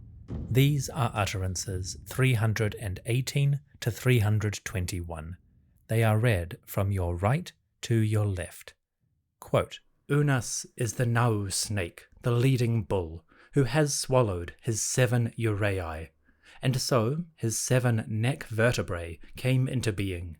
He who gives orders to his 7 enneads, who hear the word of the king. Unas has come, he swallows myrrh. Unas takes myrrh, he wallows in myrrh. The nails of Unas are made of myrrh. Unas has taken your necks, O gods. Serve Unas, so that he invests you with your Ka spirits. Unas is the bull of double brilliance in the midst of his eye. Safe is the mouth of Unas on account of the fiery breath. The head of Unas is safe through the horns of the Lord of the South. Unas leads the god. Unas rules over the Ennead. Unas lets the lapis lazuli grow. Unas causes the southern plant to grow. Unas has twisted the semsem plant into ropes. Unas has united the skies. Unas rules over the lands, the south and the north, as the god of those who were before. Unas has built a divine city, just as it should be. Unas is the third when he appears. Unas has regulated the night. Unas has sent the stars on their way. The great powers appear. They honor Unas with the title of Babi. Unas is the son of she who did not know that she gave birth to Unas, he of the powerful face, the lord of nights. Humble yourselves, you lords. Hide yourselves, O common people, before Unas. Unas is Babi, the lord of the night, the bull of apes, who lives without knowing it. O you whose back is on his back, bring to Unas the sepheret of the offering meal, which is on the back of Osiris, so that Unas may ascend upon it to the sky, so that Unas may serve as the guardian to Ra in the sky. End quote. And now, that whole section, but in Egyptian. Quote, Sechenen babi, Ewen aui pet hetem aui kebech. Wenen onis wat, her bechehu her ikenet negeru zebenet heru. Zeben onis im embechehu pen her ikenet negeru. Irsen waten onis, soa onis imes onis peheru. Jedmedu. Haek neg nega, jabau aker emwepetef, icher zeben. Onis pi, ian hechet pachech. Aret onis, gersa onis, emach onis, gerdep onis. Ir onis, henni hentet, gemmesef, memchen chatiu. I gemmi sehej, ni reddi en chen onis hekaef. Gemmes onis saef. Ir geseret iunu, gedu onis erpet. Jedmedu ien onis, meren gennet mechet agbi. Onis pi sebek waj, hutres ger jes hat. Abesh per sebek gebzet weret imet iach ien onis meruef imiu ideb, angeb mechet weret. Iset getepu wajet sechut tau imet achet.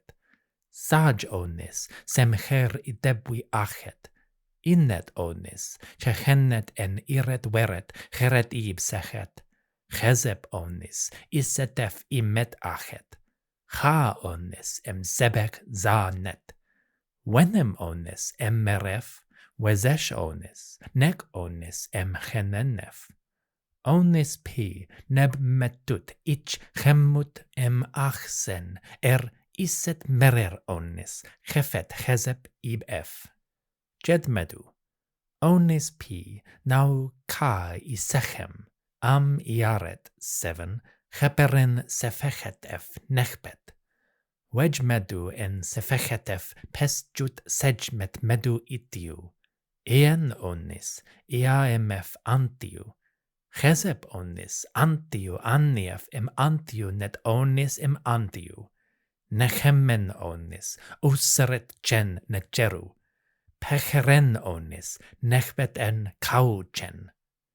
Jedmedu, onis pi, ka iachui her ib eretef. Weja onis hech.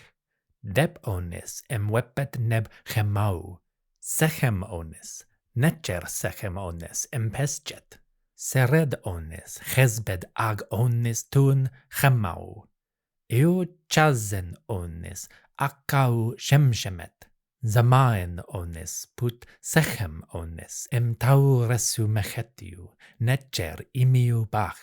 Eu keden onis, nit necher sejais. Onis pi, chemtenu chaef. Jedmedu, jeseren onis, kerech zeb en onis venutiu. Cha sachemu, sachsen onis, babi. Onis pi, za pu en ichemet.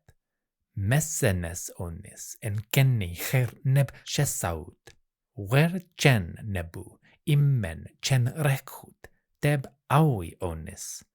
Onis pi, babi neb shesat, ka ianu ank chemef. Jedmedu. Chaef chaef innen onis, seferet chetep cheret pesju osir.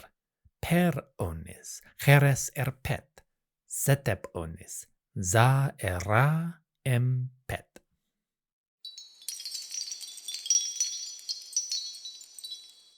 That was the pyramid texts as presented in the monument of King Unas at Saqqraa. The transliteration is from Vincent Brown on his website Pyramid Texts Online. Thank you, Vincent, for allowing me to use the translation. The transliteration from the Egyptian to the Roman alphabet comes from a couple of sources. My first reference was Raphael Bertrand's 2004 book, The Texts of the Pyramid of Unas, translated from the Egyptian hieroglyphs. It's in French, but the transliteration is perfectly legible. I also used James Allen's 2017 book, Grammar of the Ancient Egyptian Pyramid Texts, Volume 1.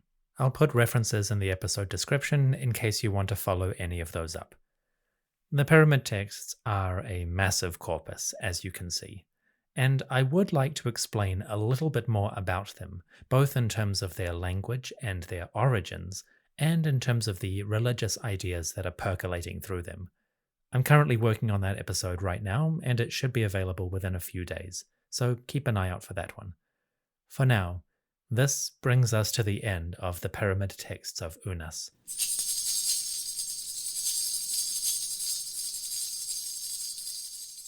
And now an epilogue, in which we explore some of the larger themes of the pyramid texts and deep dive on certain bits in the tales we've just heard.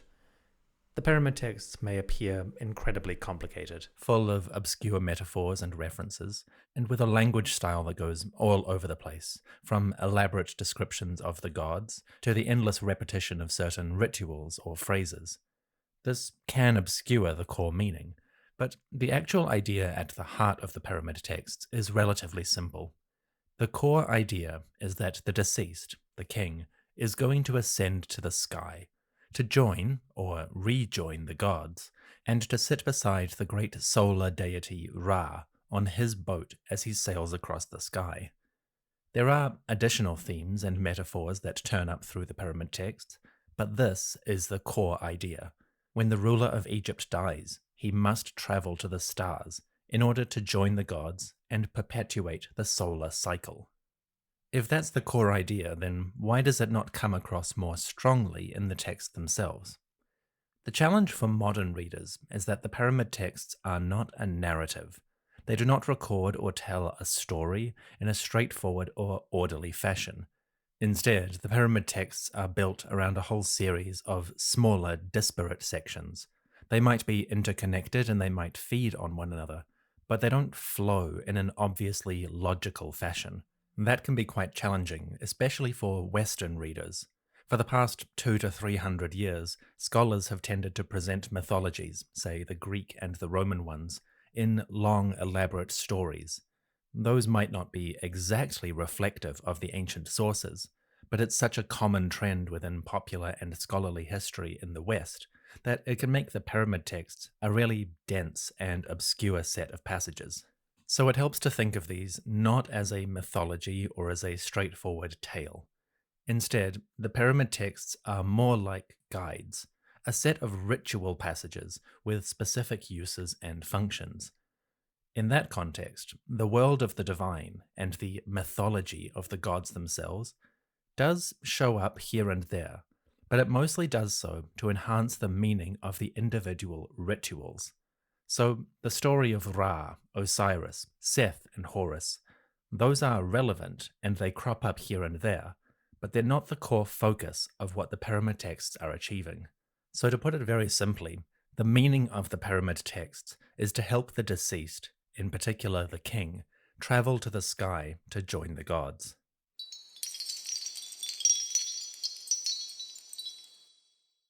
The rituals. The pyramid texts achieve their primary aim through a series of rituals. These are probably rites or ceremonies that were conducted by priests when they were performing funerals for the deceased. But these rites have been brought together, consolidated, within the body of the pyramid texts. And over the past 120 years, scholars have been able to piece together the core rituals which are presented here. These include the reassembly of the king's individual body parts, which have become separated by his death. The separation has occurred metaphorically, but the king's limbs, his head, his eyes, his mouth, his faculties, and his spirit must all be knitted together again, both physically by the process of mummification, but also ritually through the spells and utterances contained in these texts. The second ritual is the purification of the king's body and his soul, or Ba. No one can enter the world of the gods, or even a temple, without undergoing a purification, washing away the dirt of the earthly world, or the rot of death. This purification can be achieved in a variety of ways, through washing the body with water and natron salts, through the application or anointing of oils, the burning of incense to fumigate the air, and the verbal declaration of the purification itself. Words, especially writing, have magic in ancient Egyptian thought, so the speaking of purification is another valid and important way to achieve it. The third ritual, which is present throughout the text, is the identification of the king with Osiris. On Earth, every ruler is the incarnation of Horus, the sky god, and the son of Osiris. But upon death, the king will transform into a new identity. He will become the king of the dead, the foremost of the Westerners, or deceased. And the pyramid texts repeatedly invoke this idea, that following his physical death on Earth, the king ascends to a new life, the life of Osiris. The fourth ritual is the protection of the king's tomb and body from dangerous beings and spirits. These include serpents or malevolent gods, who must be driven away and expelled from the sacred realm. One interesting feature that was pointed out to me in an article is that because the floor of the king's tomb is not decorated with hieroglyphs, the passages on the walls have to make a special effort to ensure that that area, the floor, is swept clean of any of the creepy crawlies that might invade the sanctum. Serpents, insects, lizards, and rodents might find their way into the burial chamber or storage rooms, and the spells, especially on the west wall of the burial chamber and the east wall of the antechamber, kind of provide a shield around the tomb in order to drive those animals away. It's an interesting feature that I hadn't really thought about. You walk on the floor and you don't think about the fact that it's not decorated, but that area needs protection too, and the text on those spells make a special effort for it. The fifth ritual, and arguably one of the most important, is the presenting or offering of food, drink, and protective items. These offering rituals appear for Unas on the north wall of the burial chamber, and they are a fundamental part of the overall system. If the king is traveling to the next world, he needs his supplies and provisions.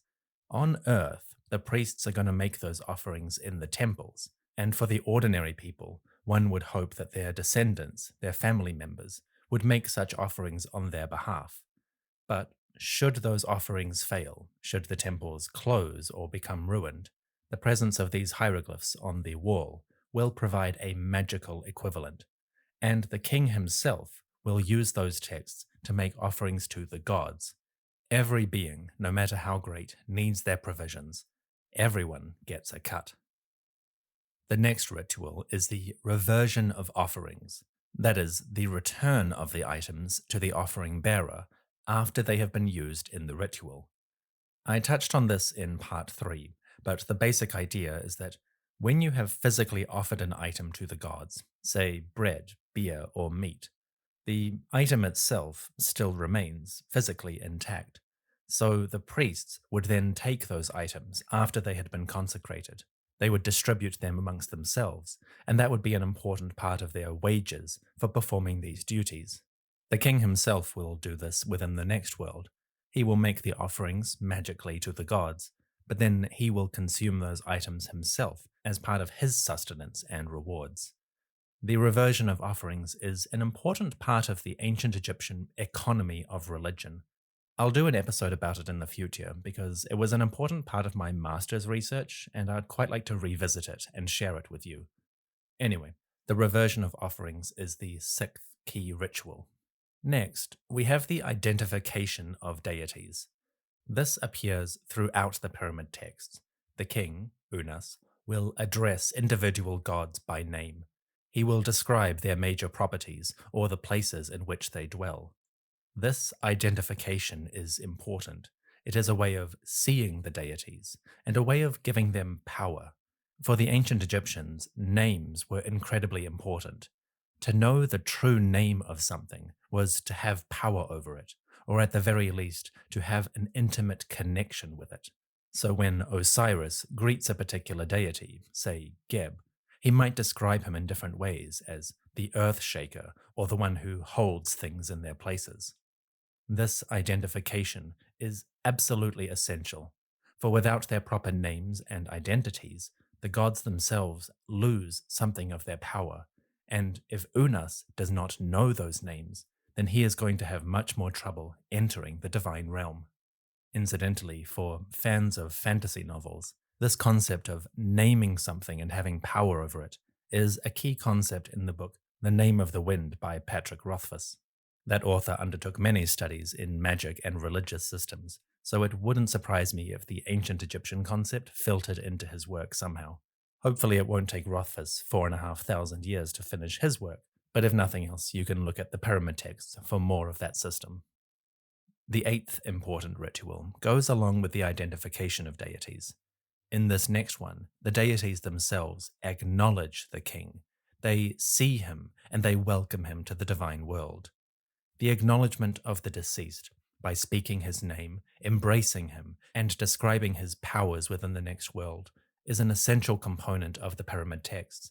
It is arguably one of their major functions, along with the protection of the body and the presentation of offerings.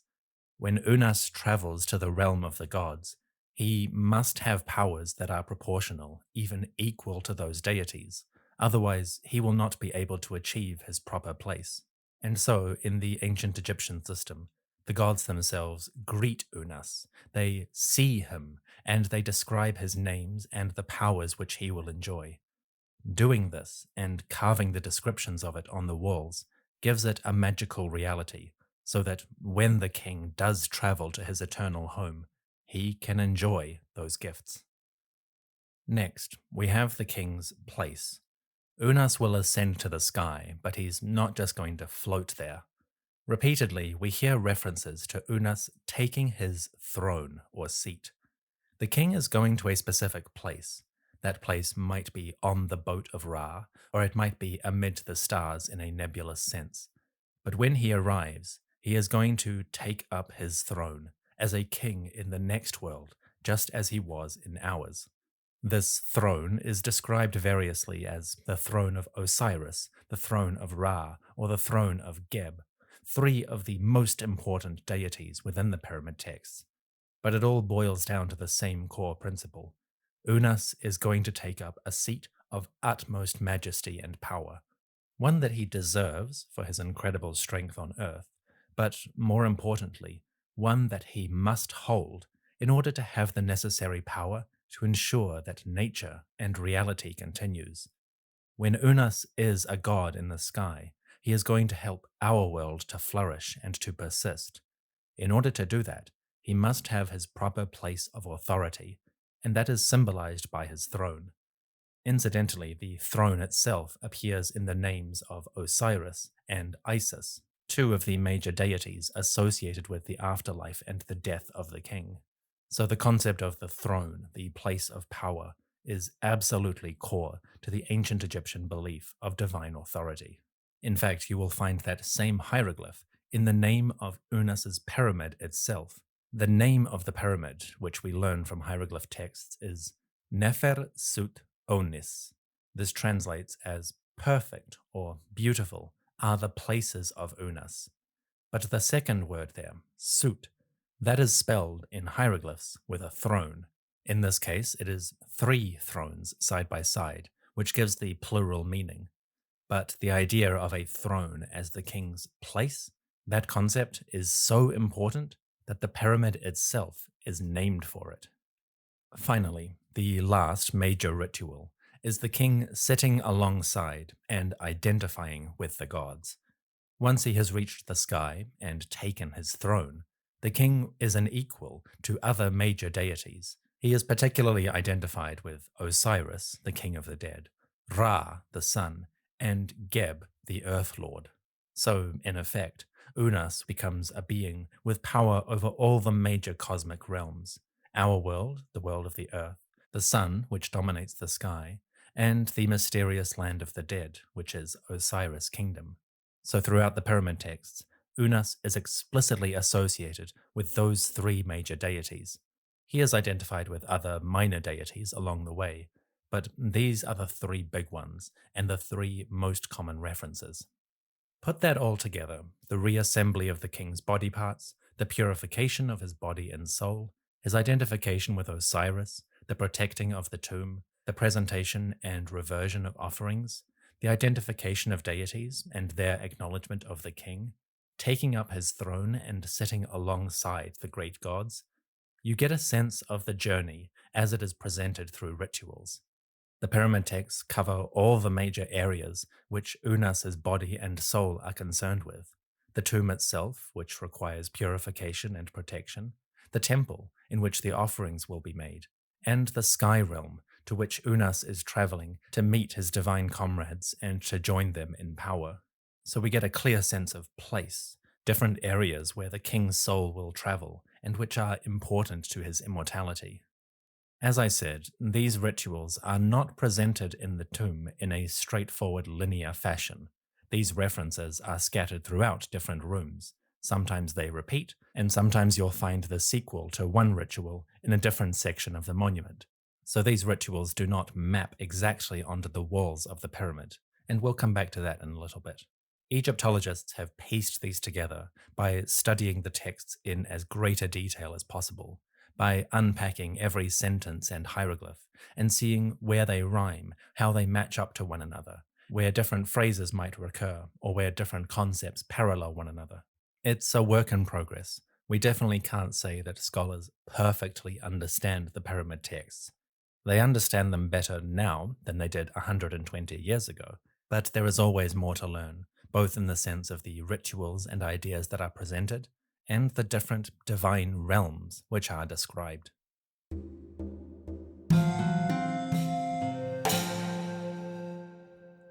Speaking of realms, the pyramid texts do present a clear, well-defined geography for the divine world. This geography is similar to the earthly world, although located in the sky. We get references to fields of marshes or reeds, to lakes, rivers, deserts, and mountains. We get references to animals like serpents, bulls and cows, birds, and the deities themselves, who appear on Earth in their physical avatars. However, the geography of the divine world is similar to ours, but it's not identical. It has been twisted and mutated in certain ways. We get references to lakes of fire, and deities of immense violence and power, who slaughter millions and who bathe in their blood. Now, sometimes that might reflect the earthly world, but the Egyptian afterlife, or duat, is clearly intended to be a sort of darker mirror to ours. It is mutated in certain ways, which make it unfamiliar and more unknowable. The idea here might be to invoke a sense of mystery. According to one scholar, Jennifer Hellam, the pyramid texts create, quote, a dissimilarity strong enough to render the familiar unfamiliar, and perhaps instilling more terror than wonder in the minds of the worshippers. End quote.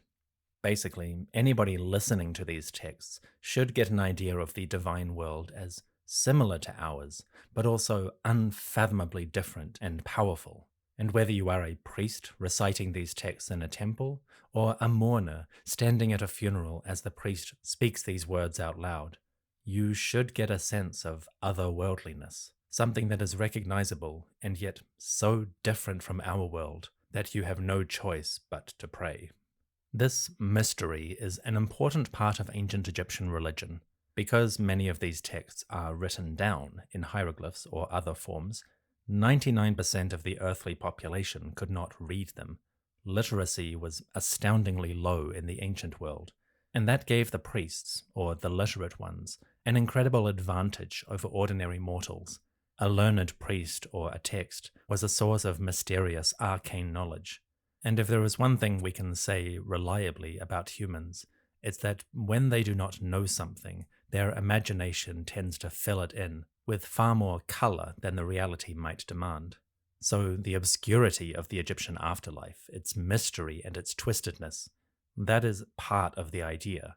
It is supposed to be unknowable, because being unknowable, it seems all the more divine, and its representatives on earth, the priests and the king, also become far more mysterious or wise to their followers and congregations.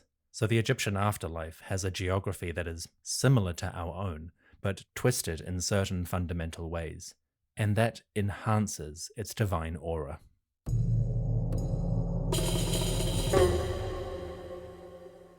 So Egyptologists studying the pyramid texts in detail can unpack certain features of its geography, the rituals described within, and the core meanings of the text. Now, let's look at the more earthly or mundane elements. First up, origins. The pyramid texts are the oldest known corpus of religious literature from ancient Egypt, and they first appear in the monument of King Unas at Saqqraa. But where do the texts themselves come from? Did Unas invent them, or are they older? We don't have an exact answer to that question, but there are clues, mainly in the language. Like any language ever, the ancient Egyptian language evolved over time.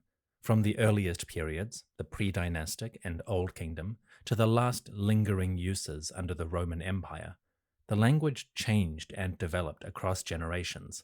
At a glance, just looking at hieroglyphs, those changes might not be apparent, but scholars do have a solid understanding of the phases that the ancient Egyptian language evolved. Thanks to 200 plus years of study, Egyptologists can observe how hieroglyphs of the Old Kingdom differ from those of the New Kingdom, how the grammar or syntax changes, how certain words get used in different contexts, or even change entirely in the meaning. Scholars can also observe differences within each major period. For example, the pyramid texts first show up around 2350 BCE during the Old Kingdom.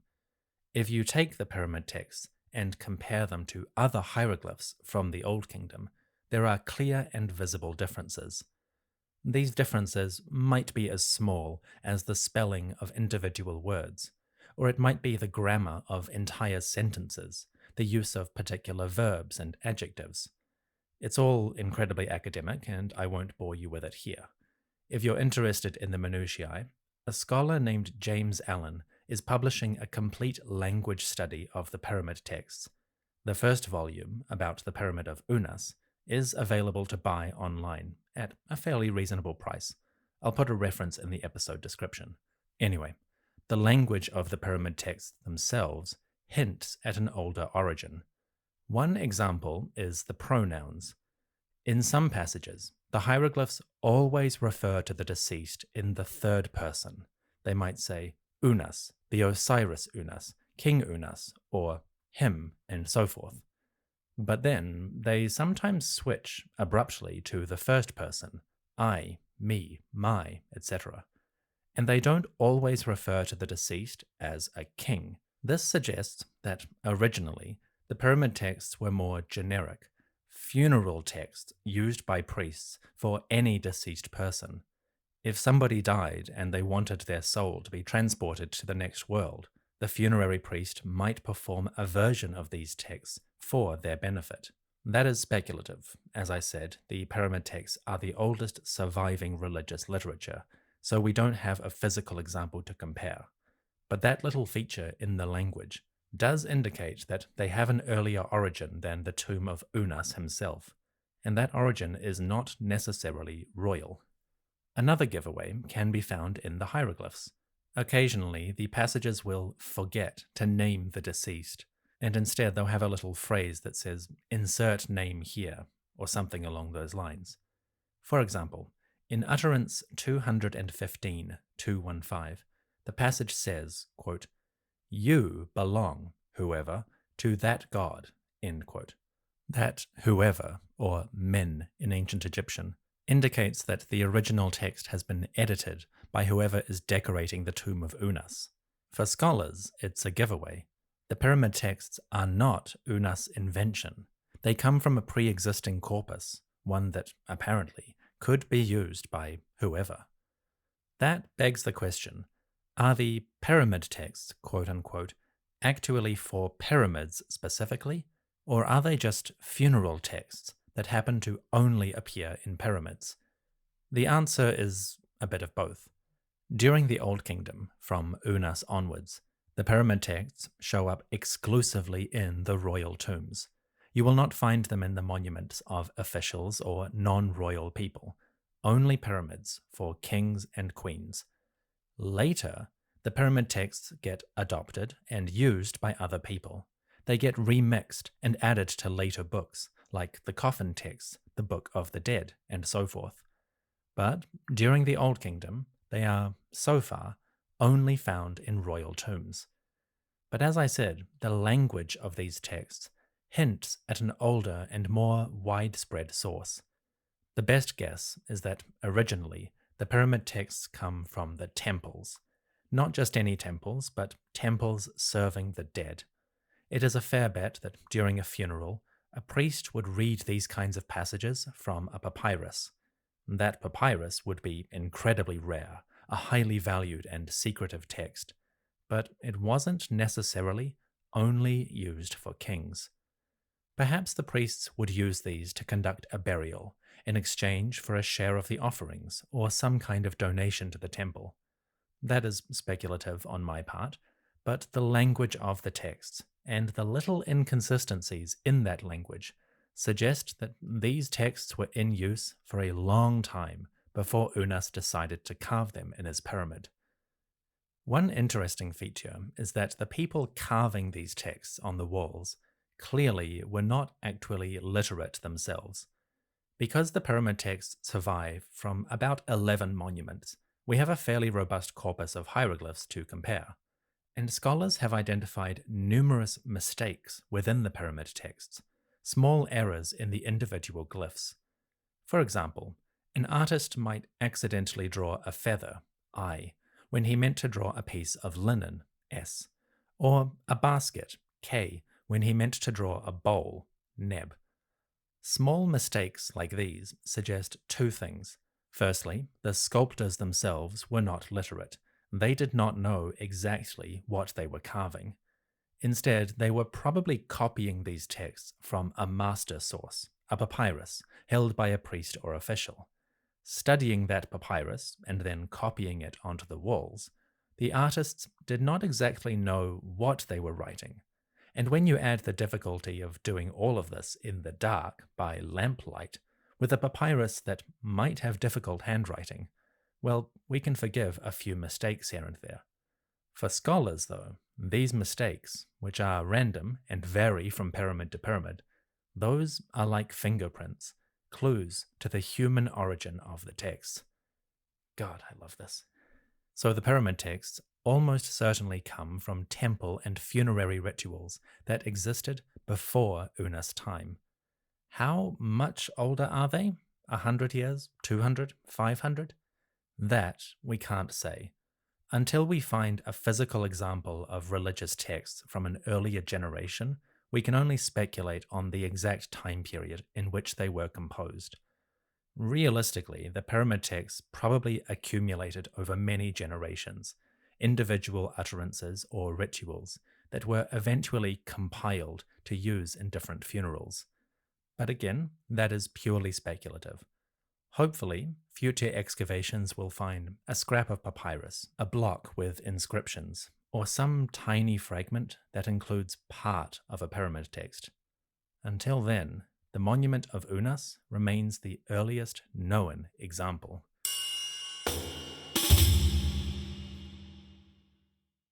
Finally, we have the arrangement of the texts themselves. Because these are religious writings, you might expect that they have a kind of logical order or pattern in their arrangement. Text number 1 should appear next to text number 2, 3, and 4, right? Well, strangely enough, no. So far, the pyramid texts have been found in 11 monuments. There might be more, but these are the ones that archaeologists have discovered. Those monuments are all royal, and they all include a selection of the pyramid texts.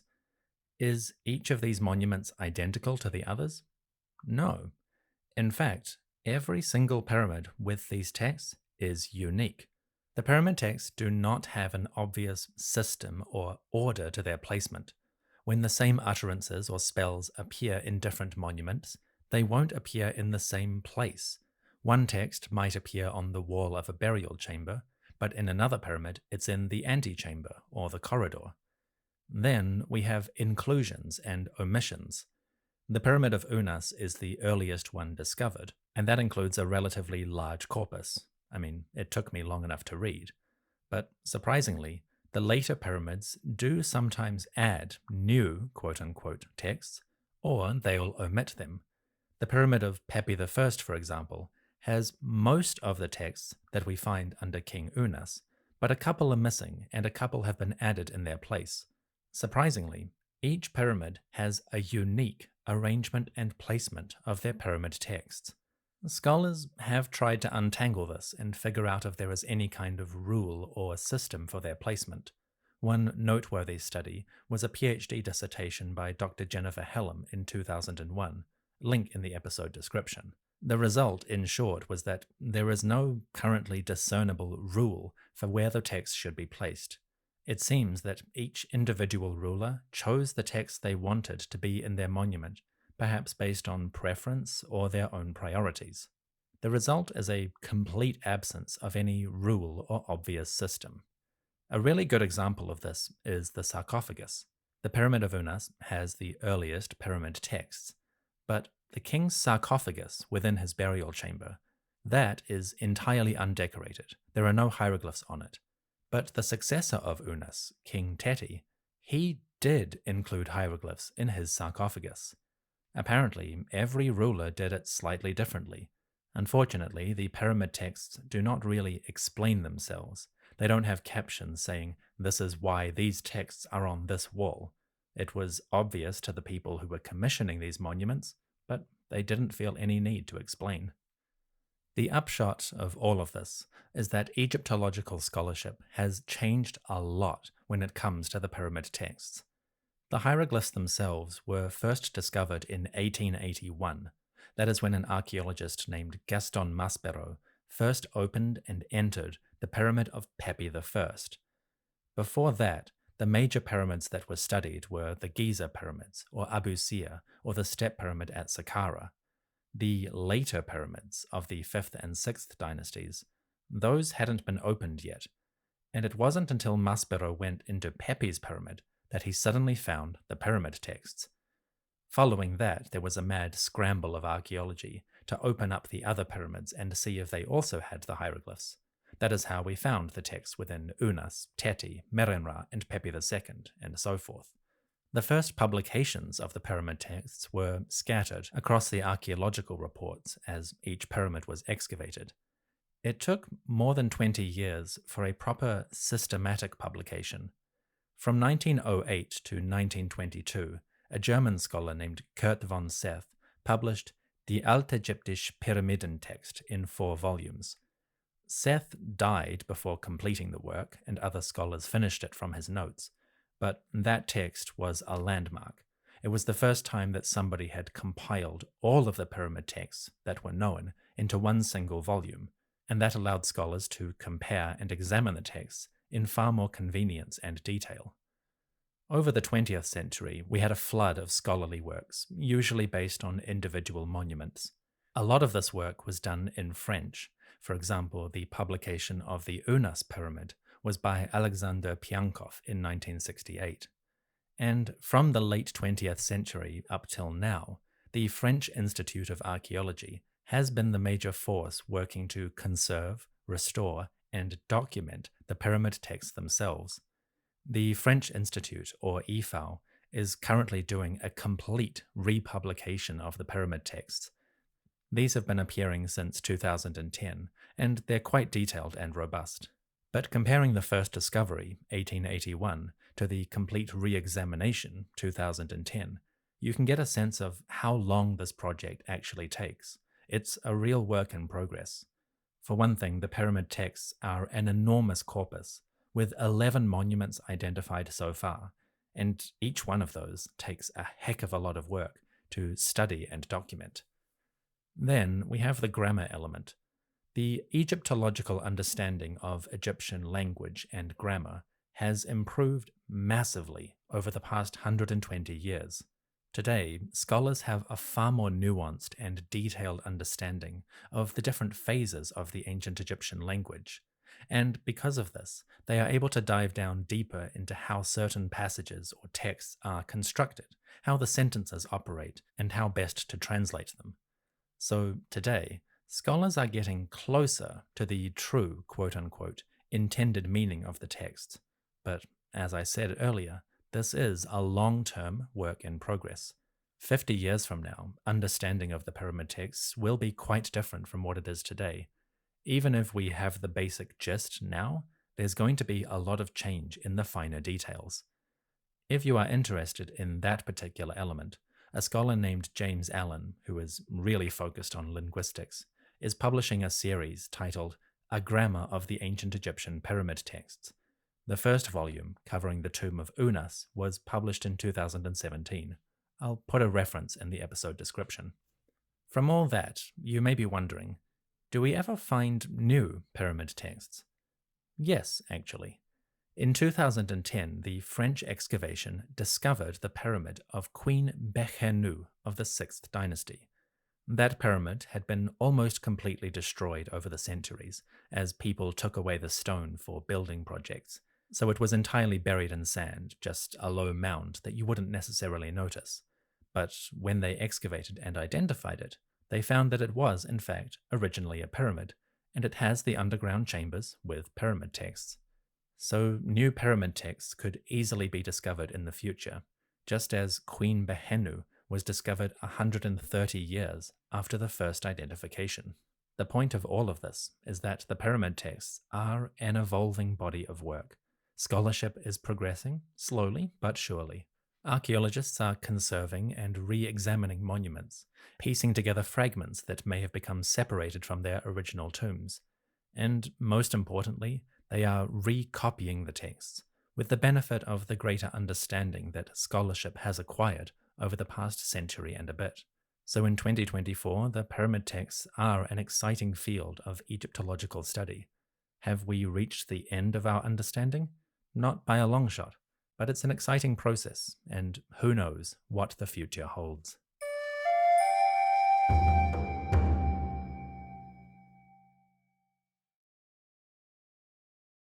That brings us to the end of this discussion about the pyramid texts.